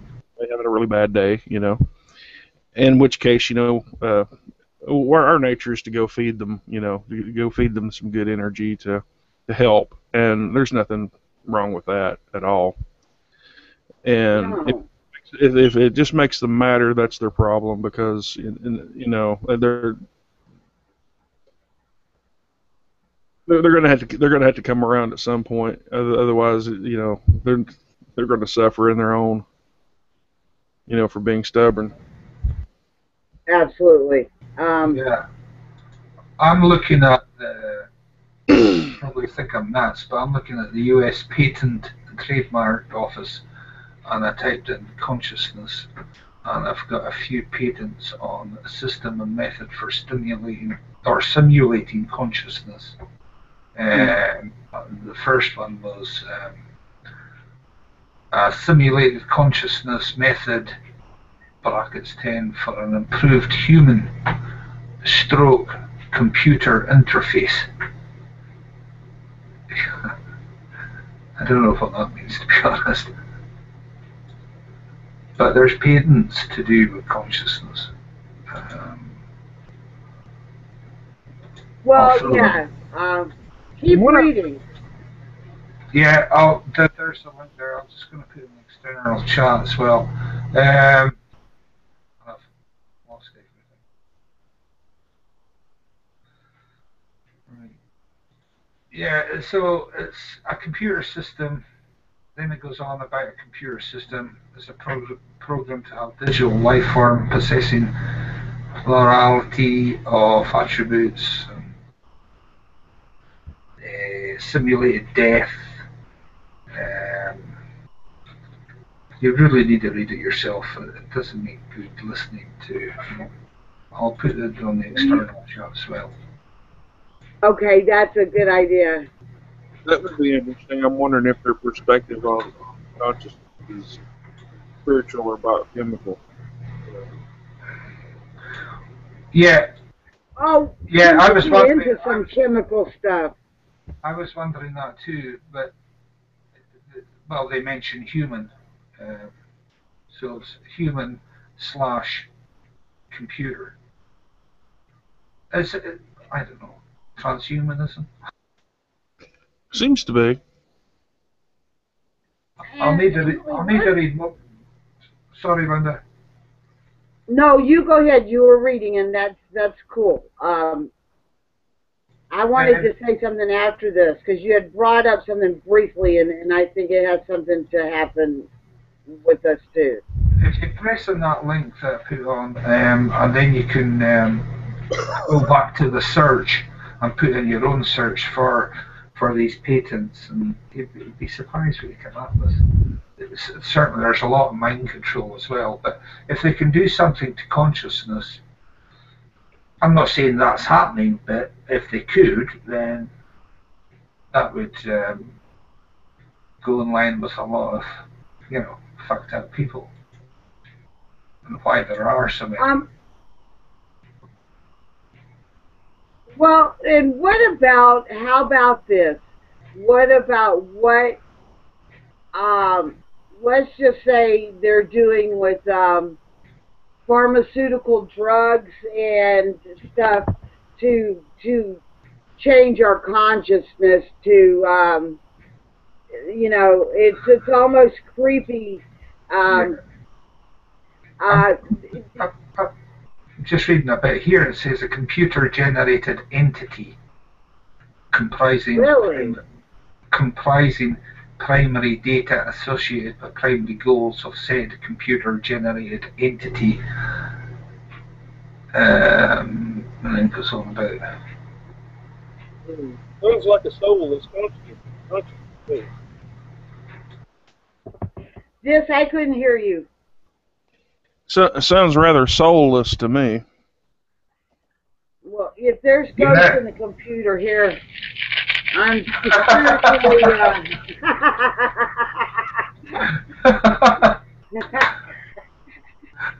We'll get that out of there.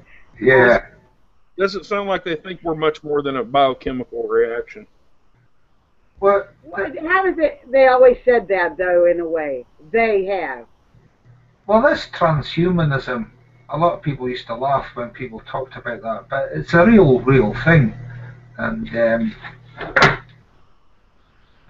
eventually they want us to be transhumans or to think, take our identity away from us, or our human being, if you like, our instincts, etc. Be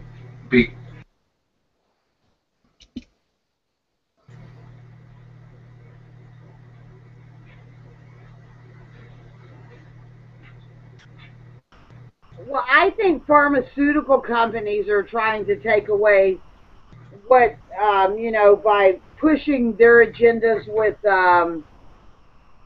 what do you call it? Well, vaccine. Well, putting mercury, lead, arsenic. Well, you can say that the chemtrails too. Everything they're putting in our bodies. You know, food is medicine. We don't need all the big pharma stuff.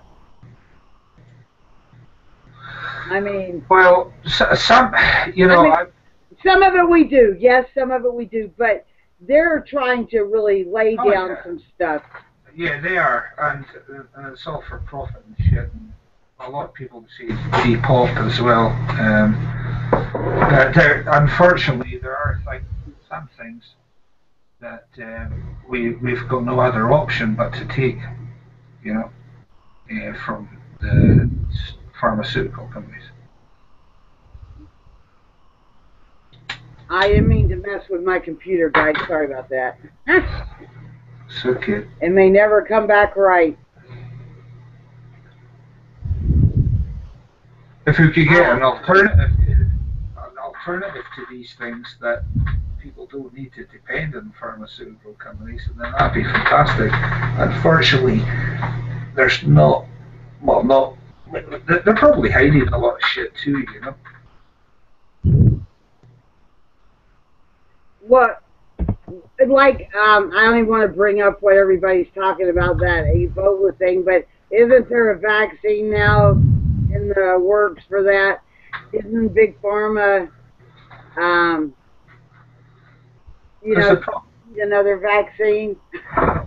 Yeah, well, they will do, you know.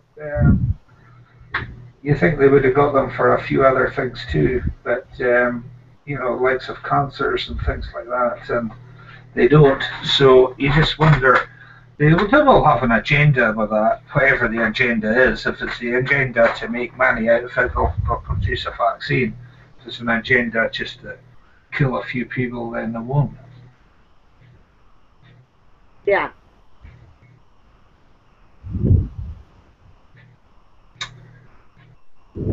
Biddy Tube wrote, nature and us are the same entity, and yes, that coyote was communication. Yes, it was. I've experienced similar dreams. Some of mine are future in detail. Everybody should write their dreams down. Record audio about dreams. Do as soon as waking up. You will be absolutely amazed. I have done that. I actually totally agree. Your dreams, they are somewhat of your subconscious,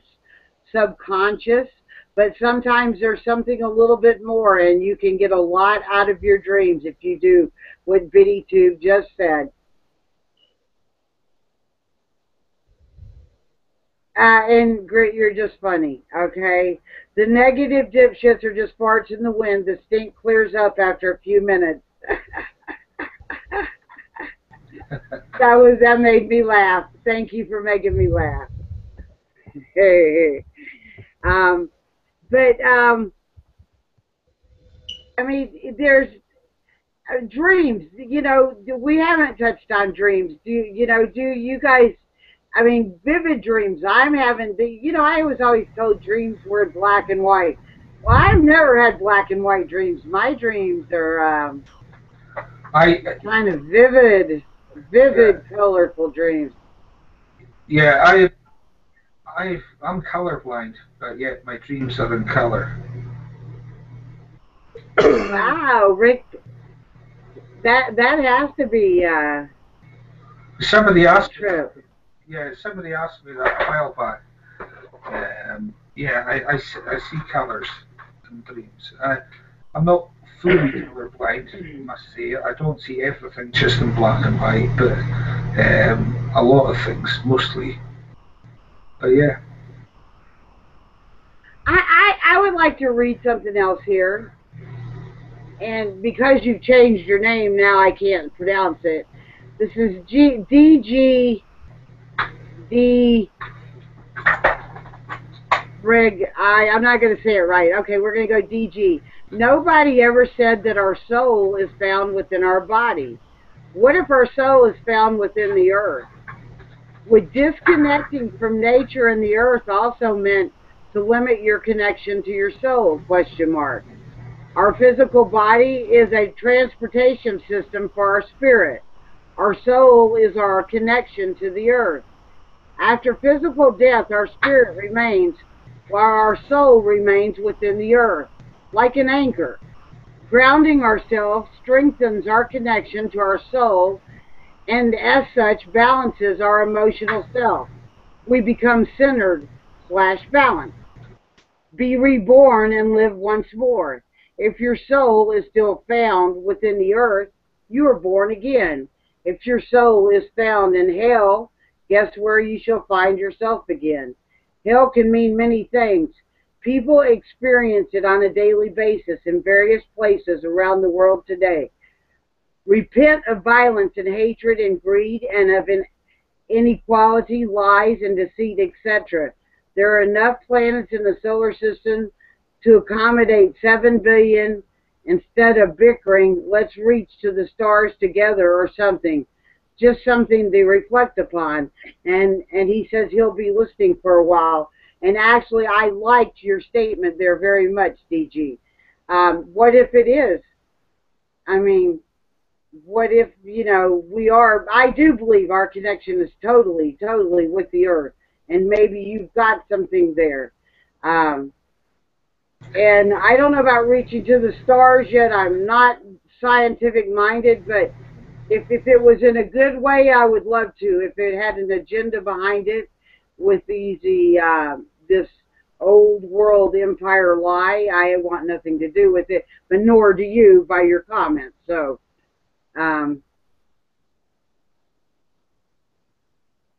is anybody there? Is anybody out there? Yeah. I'm right here. Okay. Yeah, I know. Comment too. That's pretty interesting. Yeah. Yeah. But we are connected to this world, but then when we die, then that's that's another part of the journey.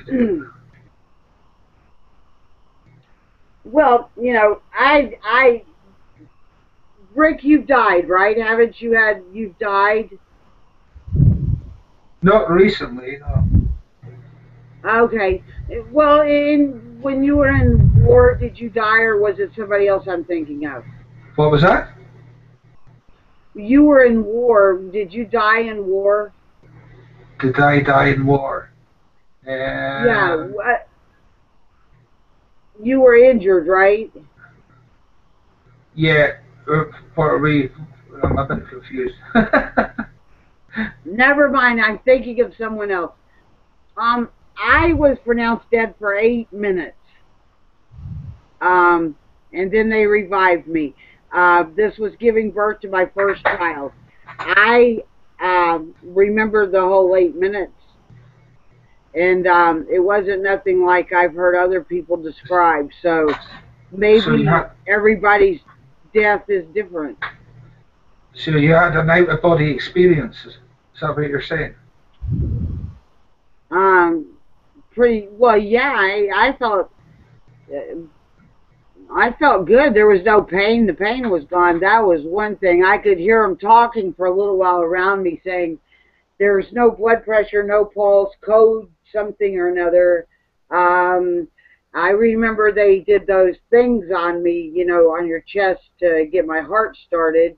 But after that, and I was thinking, why can't they hear me? I'm telling them I'm alive. But after that, I started feeling like I was falling, and then that feeling went away. The falling feeling went away. Oh, yeah, absolutely. Yeah?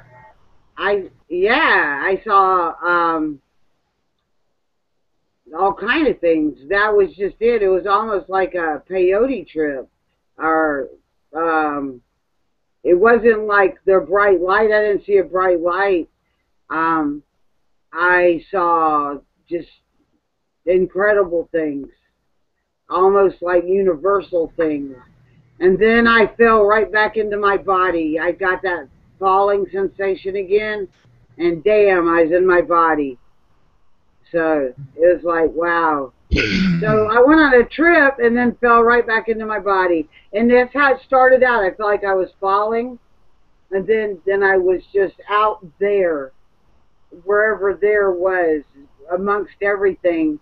And then I started feeling like I was falling again. And then I woke up. 18 hours, 19 hours had passed. And what do I wake up to? I'm an Indian and I don't get a well good with time. And there's a big old clock. Then I thought, oh, the Christians are right. There's heaven and there's hell. And this is the first thing that popped into my mind. And I made it to hell. They got clocks, because we have one clock in this house, and because we run on Indian time, sun's up, sun's down, follow the cycles of the moon. It's just one of those things, unless there's something important that has to be done. And so, of course, when I see a clock, a big, big clock, right across from me where I could barely see, I said, the Christian's God is true, and I went to hell. They have clocks. And it scared me. It did. I was scared for a brief moment. I really thought I was in hell. And I was going to be surrounded by time. Well, we probably are in hell, aren't we? Who knows? Because time I think hell is a state of mind in many ways, rather than this fiery place that you're going to be, tortured forever. Well, wasn't that just kind of thrown in one of the new Bibles anyway for fear? I don't know. Yeah, I'm not quite sure. But the time thing, I agree with you. The time, I don't like clocks, and I never have done. I don't like time. It's almost like a control the time. It is control. And it's like days of the week. It's like the days of the week, Monday, Tuesday. Well, we're always in the now, aren't we?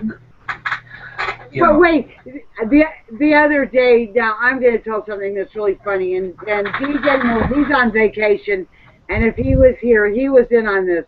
He asked me, I think, did you ask him what day it was, Rick? Yeah. Did you ask DJ? Yeah. Okay. So DJ writes me and says, what day is it, Linda?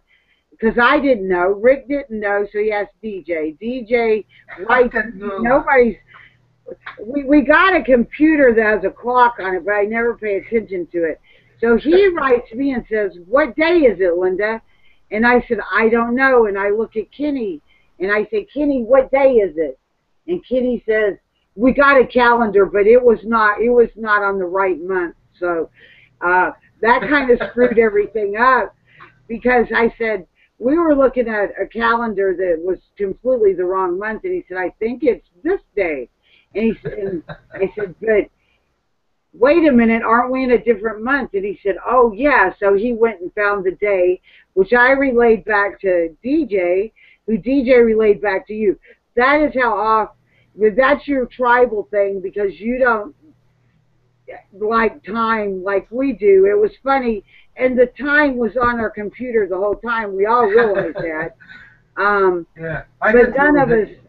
I didn't know he got back to you. I thought he worked it out himself. I couldn't. I had a calendar app and it was last year's. And, a lot of people think that's bad luck. That's how deep it goes, it's a load of bullshit.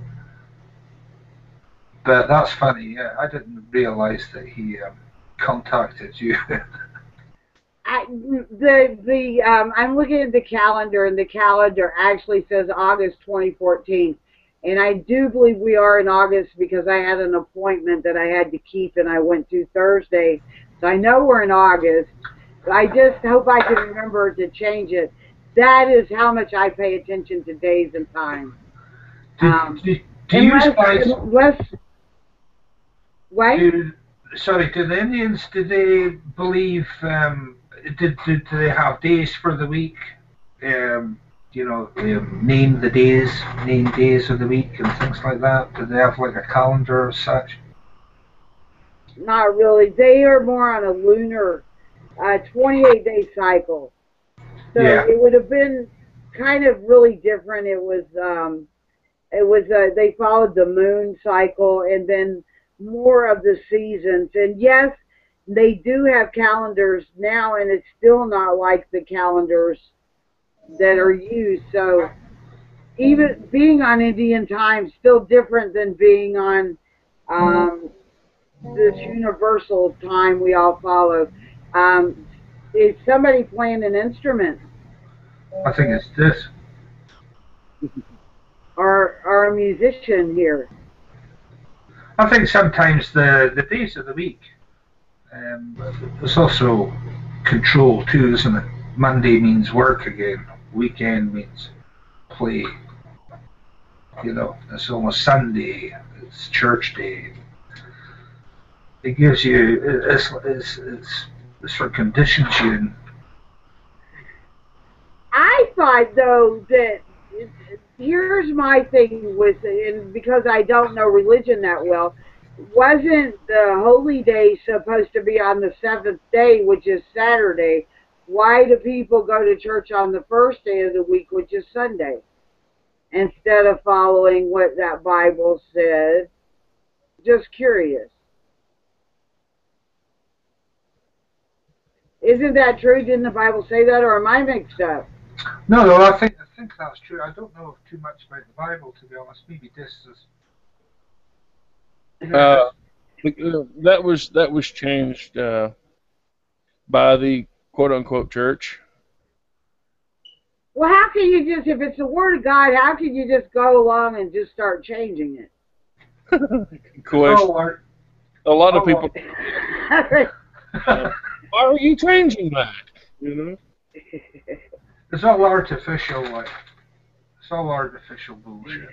That's why I keep saying if you hide from spirituality, if you hide from things that you define everything extrasensory, or you know everything that's not a flesh and bone entity is a demon, you'll you're lost, or you will be lost until you let go. I didn't for years. I just followed the book and went to church. Followed the book and went to church.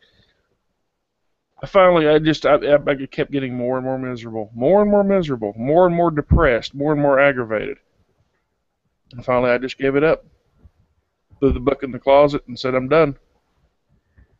And it was only when How I you actually feel? picked myself up and learned, some of the things that I didn't know, and opened myself up to, everything. But I started to get some positive influence. Just toss the book aside, toss the sermons aside, and just pray. Just to speak, honestly, and as a person to person, you know, with God. And until that point, I never got any positive influence, never got anything, that we were all supposed to be seeking out of it. Until I just abandoned it, I wasn't able to tap into it till I abandoned, the book way. I mean, And how was that for you? When you threw that book I, away, did you feel relieved? no, I was still in quite a state of misery.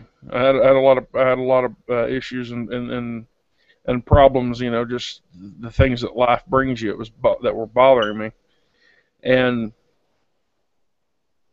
it didn't make any difference either one way or the other. I felt a little bit of relief here and there, but it wasn't anything sustaining or long lasting. It was just a momentary thing. And until I really just, I mean, at times I was even disrespectful, but I didn't get a response until I got real. I didn't get anything out of it. I got no positive influence. I got nothing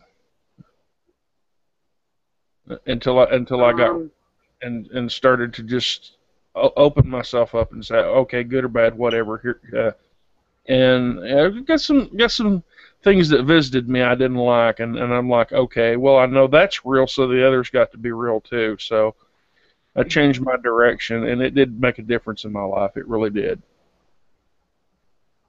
I mean, Um, if I you like you. Keep going. if you find God first, that's great, or the Creator, or whatever you're seeking, that's great. But sometimes it's the ugly things, that confirm that there is something, you know.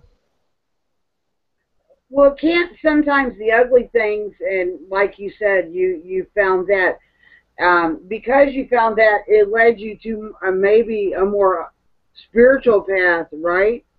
Absolutely. I mean, like I said, I was So, disrespectful at times. I had a human conversation.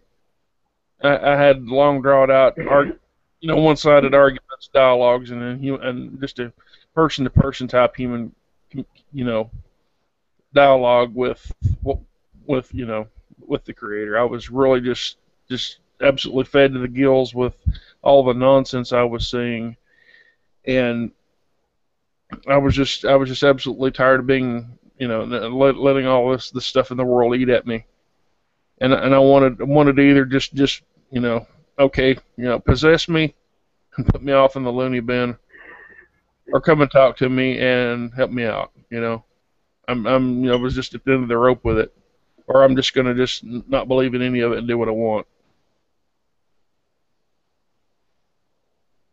and then something happened. Yep. Yep.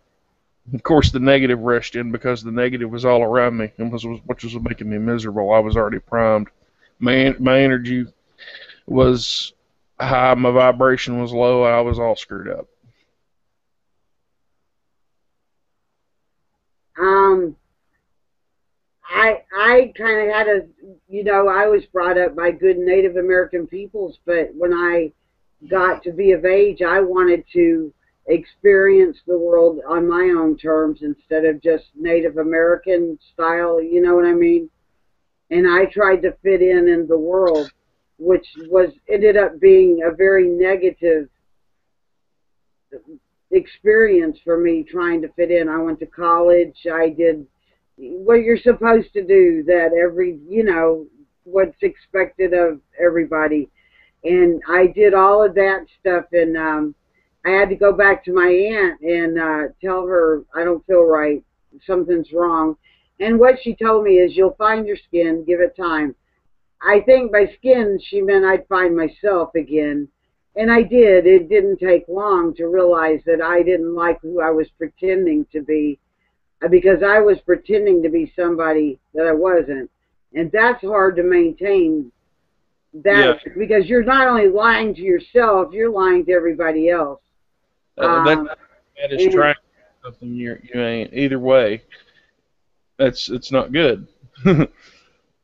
no, and so I came to terms with, then this is who I am, and this is, okay, maybe I was put here for a purpose, or maybe I'm just part of the, I think everybody's special, though. Even that homeless man on the corner with his raggedy pet dog probably has a wonderful story to tell. So, I, didn't think I was anything very special at all, but I had to go back to the ways I was brought up for me to even make sense of the world. And I still don't make sense of the world. It makes absolutely no sense to me. Um, if I look at it, they call this world civilized, and I absolutely see nothing civilized about it. This is the most barbaric place right now in these times. I mean, to me, and I think it has something to do with the frequency. Although I think that the frequency being a low vibration, and that drags people down, has to be picking up, because some people are completely waking up, and that is a higher frequency that wakes you up out of the great slumber of not reality. Uh, oh, I'm So not orthodox in the least bit. I yeah, still I, I still I still speak as if I'm speaking to somebody. I don't run in fear. I don't care. yeah, It it's a personal relationship rather than, I have uh, gained understanding and knowledge of what to expect and what not to expect, so I'm not running around asking for stupid stuff I could do for myself, or stupid things that I don't need, or stupid things that where I'm asking for something that was not meant to be. But at the same time, it's hard to get to the point where you actually understand that. You can just say that, okay, well, this is the way it is. But until you get to a level, you really don't understand what's going on there. I mean, and that creates, just going by the book, it creates a lot of people that are very just, and we're also supposed to have passion and fire. We're also supposed to, Yes. we're also supposed to give a damn, and when we're supposed to recognize that. I mean, no matter what you believe in, I really think you should recognize the good things in life and be thankful for them, and Hmm. be patient with the things that are not the way you want them to be, and be patient with yourself and others too. Well, that's a life lesson there. Yeah, what's that? I said that's a life lesson there because that can take some people a whole life to recognize that. And you're also supposed to be responsible, and um, there's a lot of irresponsibility um, with some things where I don't have to do it because you know I'm this or I'm that, and or this person's going to save me, or this is going to happen, so I don't have to do anything. And I can't stand the irresponsibility of some people in the human race. It's not that I don't like them; it's just their irresponsibility, that they don't look past their own self to look at their children and their children's children, or their neighbors, or the rest of humanity. Well, it seems to be based on materialism as well, isn't it? A lot of people are materialistic, Yeah, yeah, definitely, definitely. and you know, they somewhere life around money. I've got the best car, and I live in a better house, and shit like that.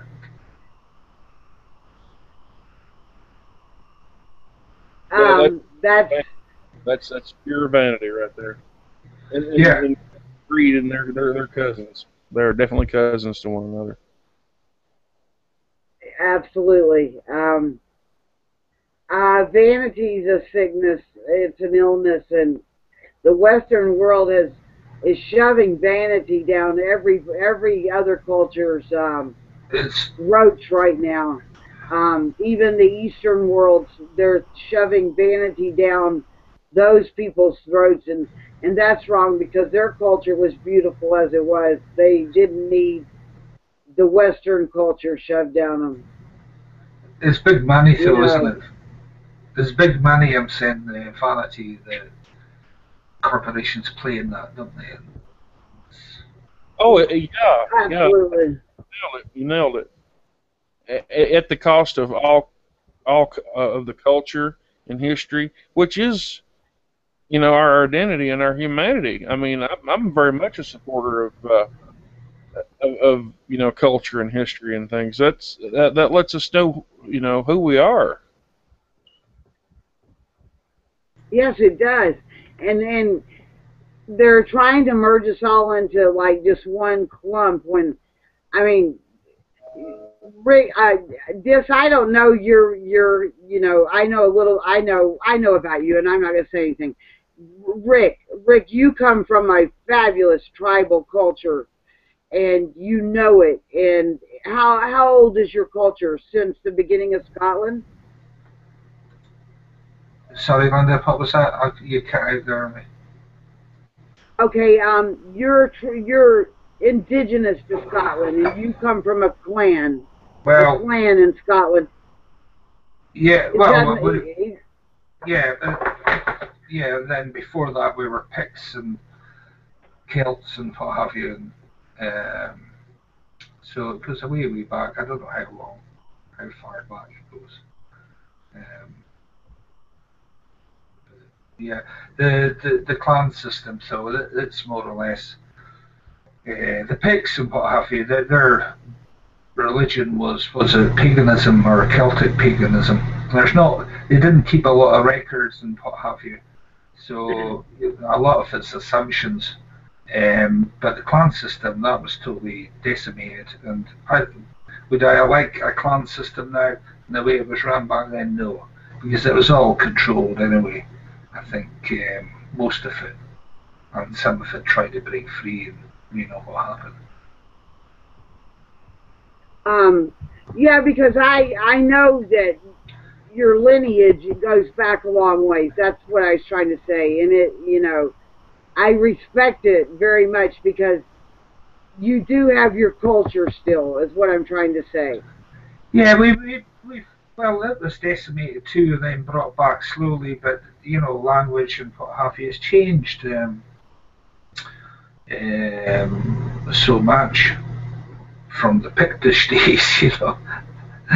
But yeah, they manipulated the clan system as well, and offered clan chiefs certain land, and got them on their side, and it's been controlled for a long time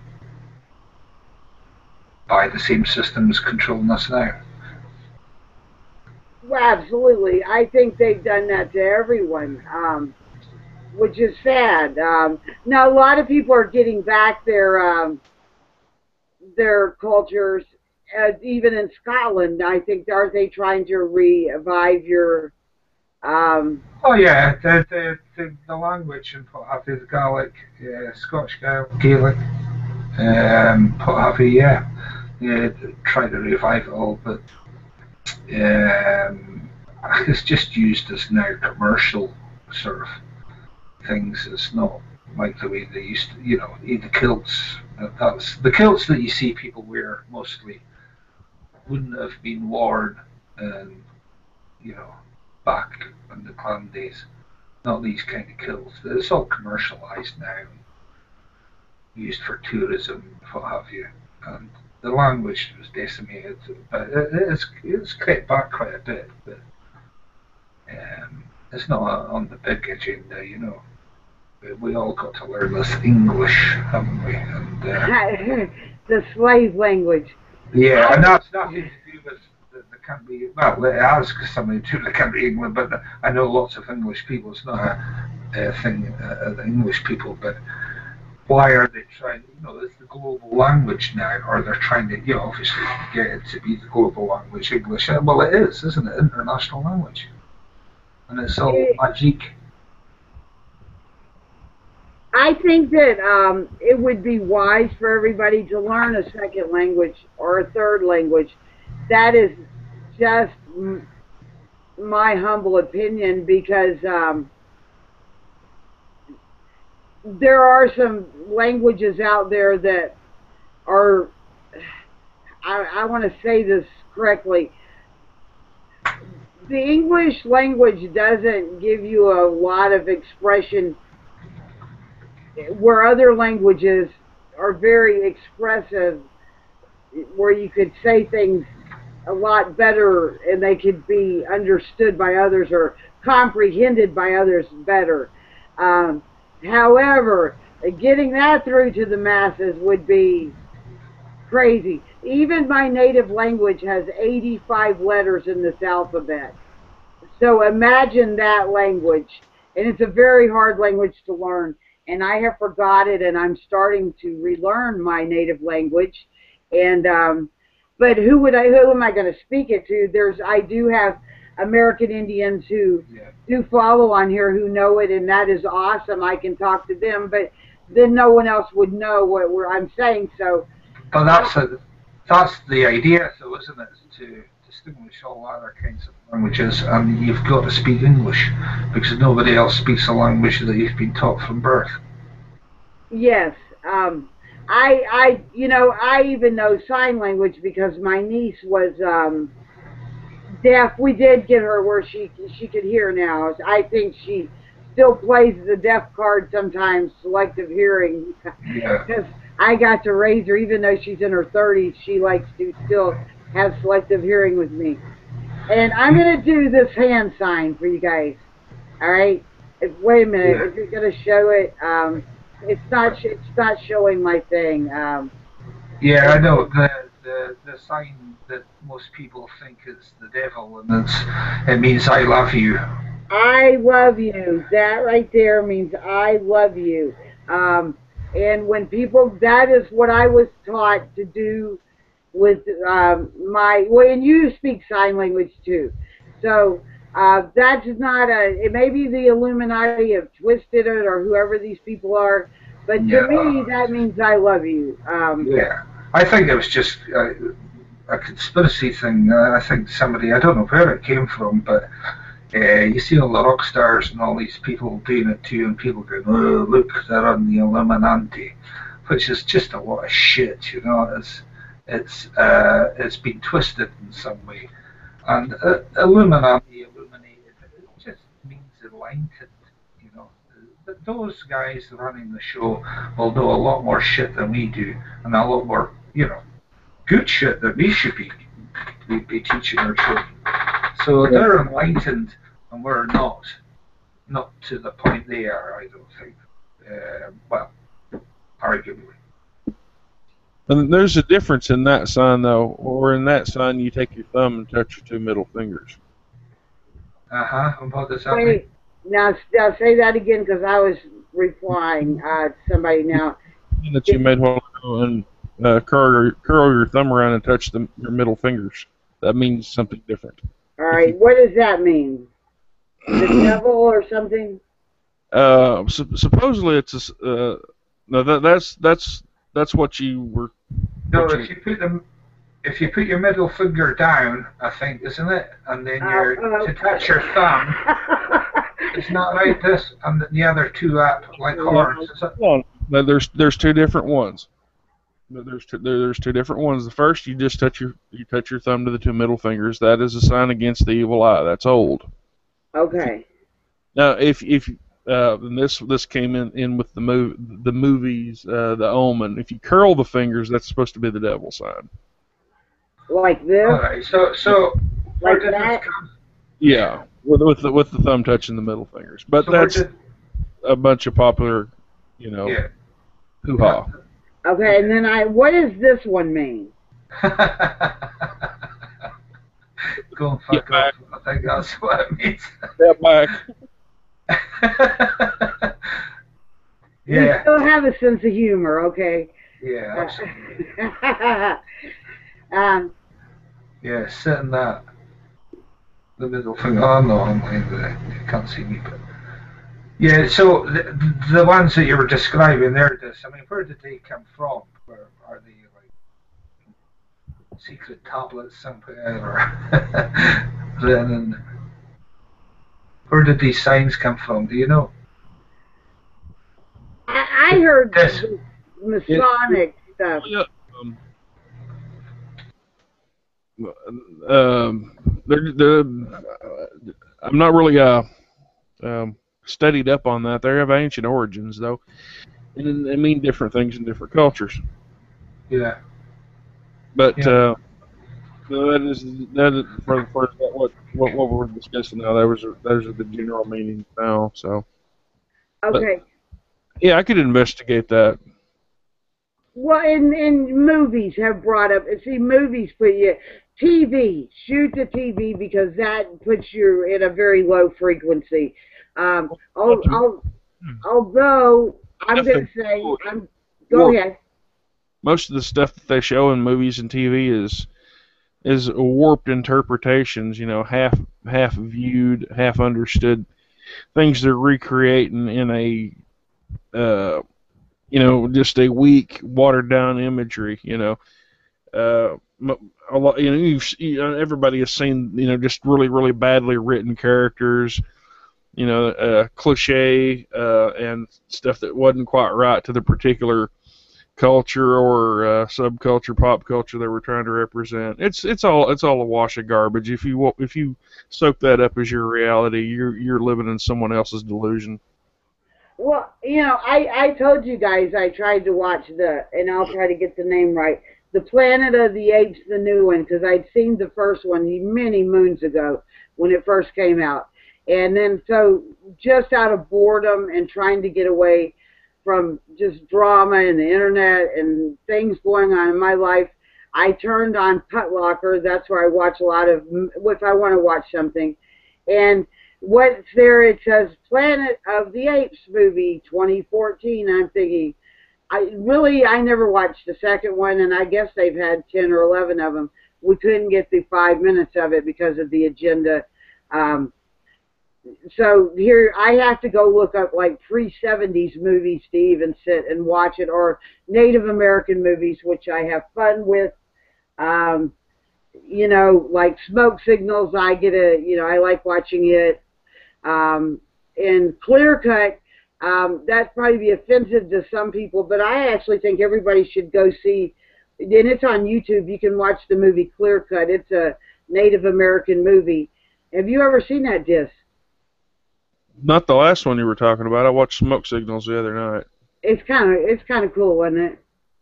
Yeah, it was sad too. Yeah, I know, but it's still cool. You Clear Cut. I'm gonna leave that in our private link for you. I'll go look for it. And if any of you guys want to watch it too, it's called Clear Cut. I don't want you to take offense to this movie, though. I want you to understand it from.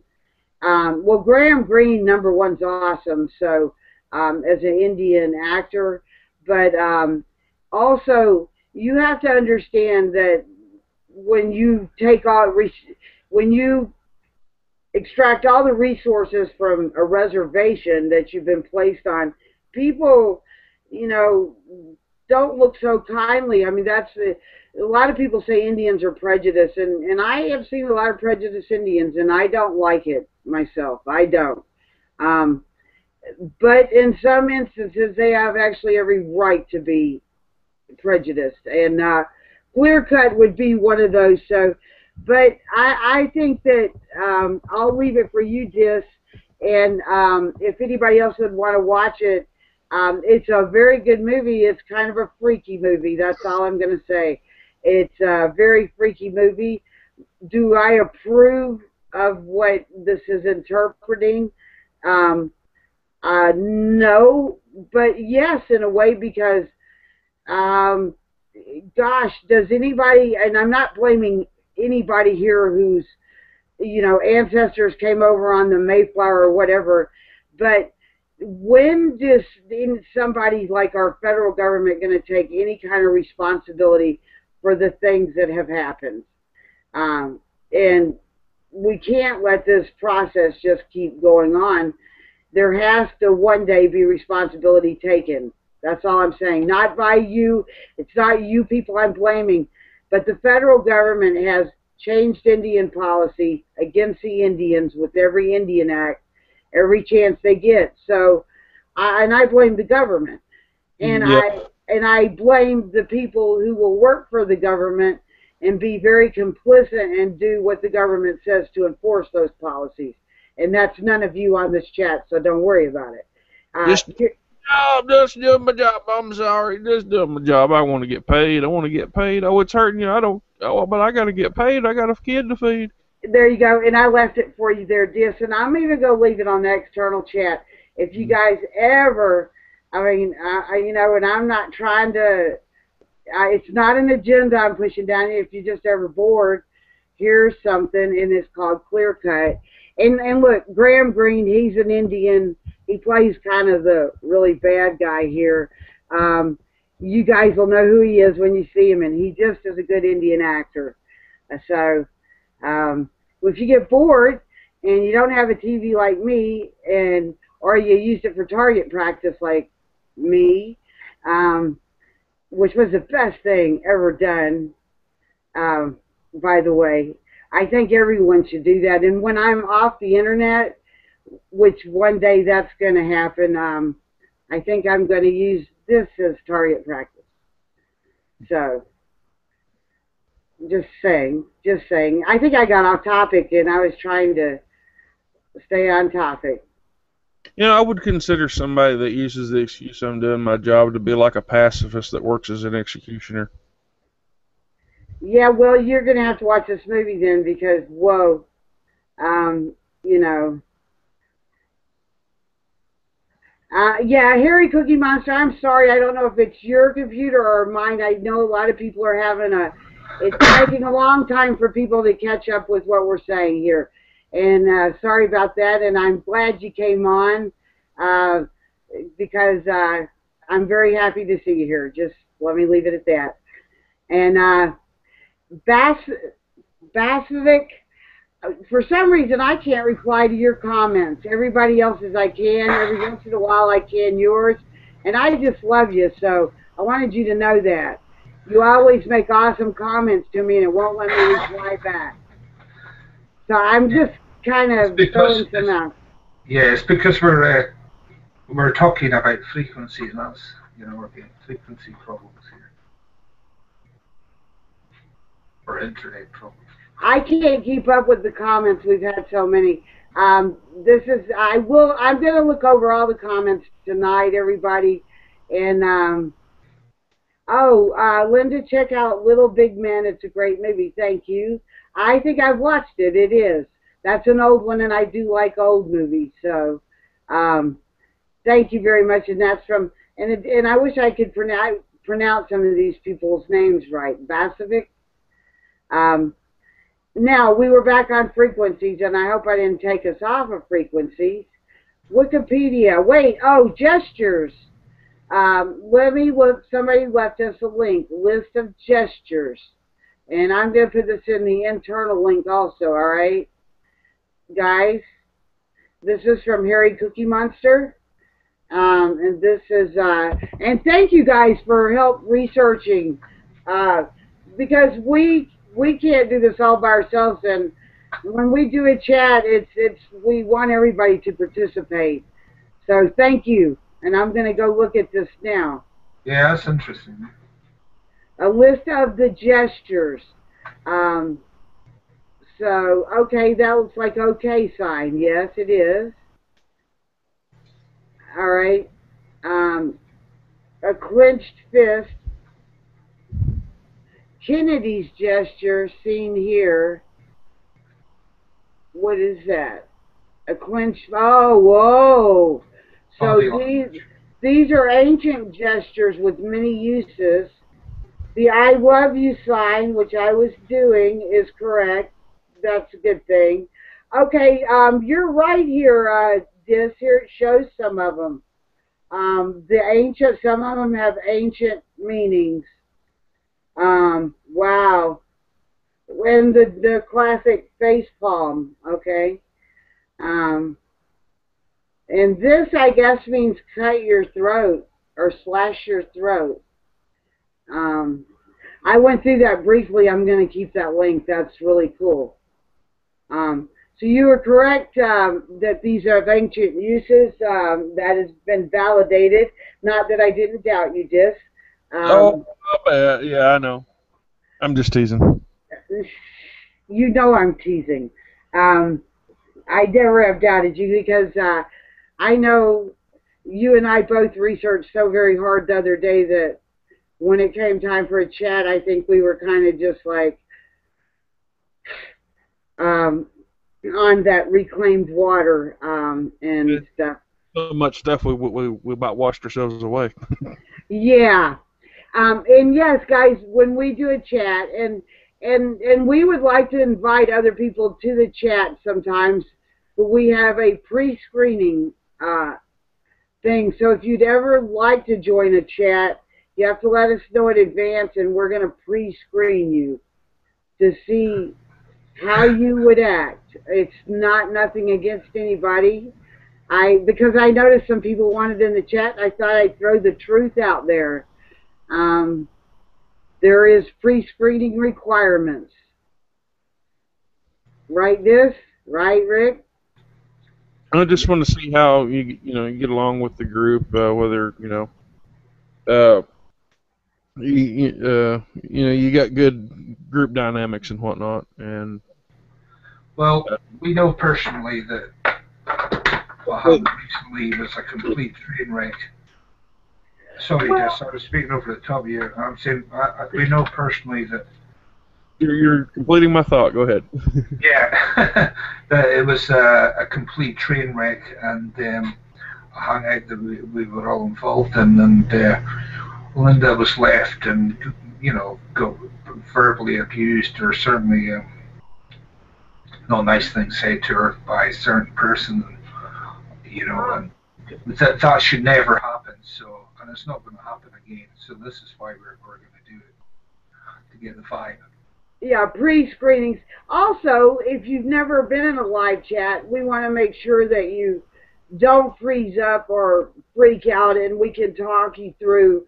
Like, sometimes we talk over each other, and we have to learn to shut up and not interrupt each other. And I'm bad at it. I'm one of the worst here on this hangout, probably, that does it. Um, so I've had to learn how to be in a live chat without talking over people, but you always have to let the other person finish what they're saying, unless you just can't stand it and you got to get it out really quick. But get it out really quick and then let that person finish, and you can't take over the conversation. So that's why we pre-screen. Also, it's not that we're the government, by no means. We just want to make sure you can do a live hangout respectfully. We just want to make sure you're not the government. Yeah, exactly. No, I'm only kidding. No, it's just to get to know people. It's once you have a chat the night before or whatever, and you get the crack, and you're going to get on better instead of it just starting from cold. Yeah. Because you just said it. If you don't know us, we all have known each other for a long time, so sometimes we can even read each other's thoughts. I mean, really, we've gotten that good. Just kidding. But we do know each other, so we know how we can do. Each of us know each other's mannerisms, and if you were just thrown into here with us, you would probably want to do a pre-chat with us anyway to get to know us and our little, what do you call it? All of us are a little eccentric in here, so idiosyncrasies, yeah. Yeah, I mean, so that is really basically the reason.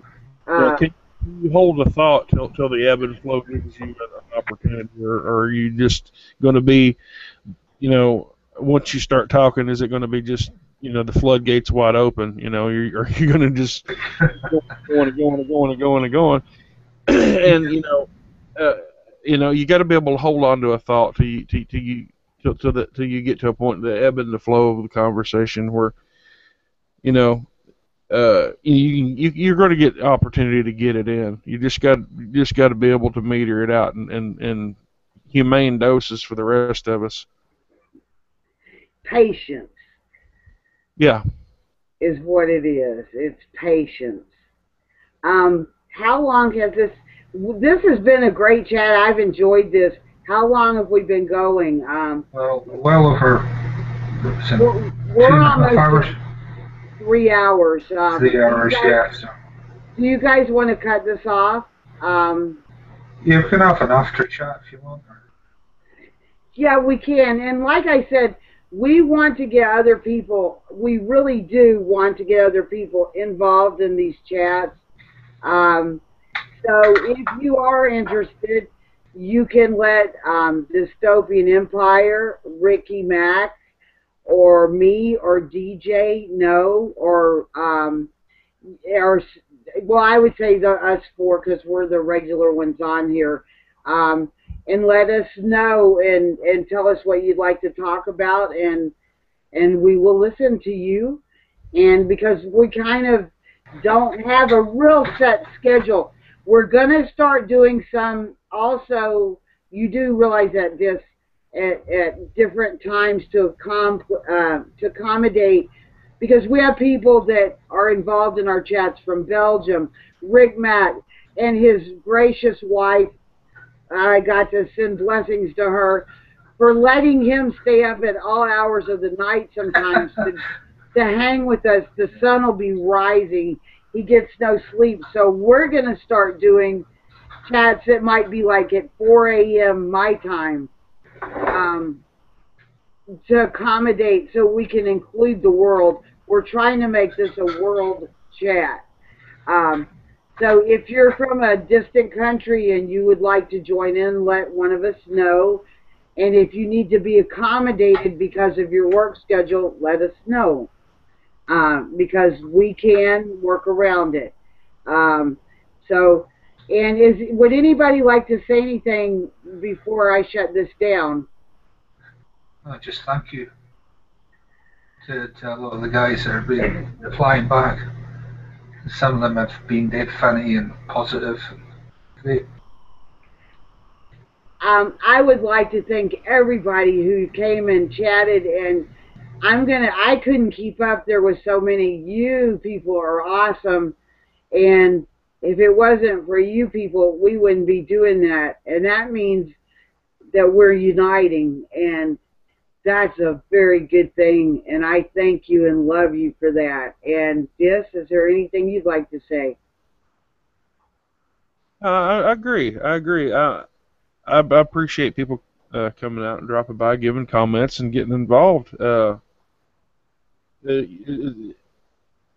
It's awesome. It really is, and it's if we're not making connections, then then we need to work on it and do something different.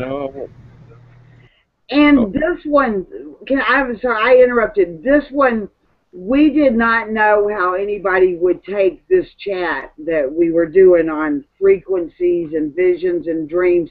That's why we just called it Sunday Chat. We didn't want to label this one. And thank you, because what I realized is that you guys did get it, and which I was really praying. I even smudged and said blessings that we wouldn't be thought of as some kind of kooky people, and instead of us being kooky people, you guys are very intelligent people, and you let us know that yes, you're experiencing the same things and you know exactly what we're talking about. So that's actually a very special thank you for sticking around and comprehending. It's almost like a taboo subject which we touched, and not many people will talk about it. So thank you. Absolutely, it's really cool. And I think we're done, aren't we? Okay, cheers now. We love you. Have a wonderful time.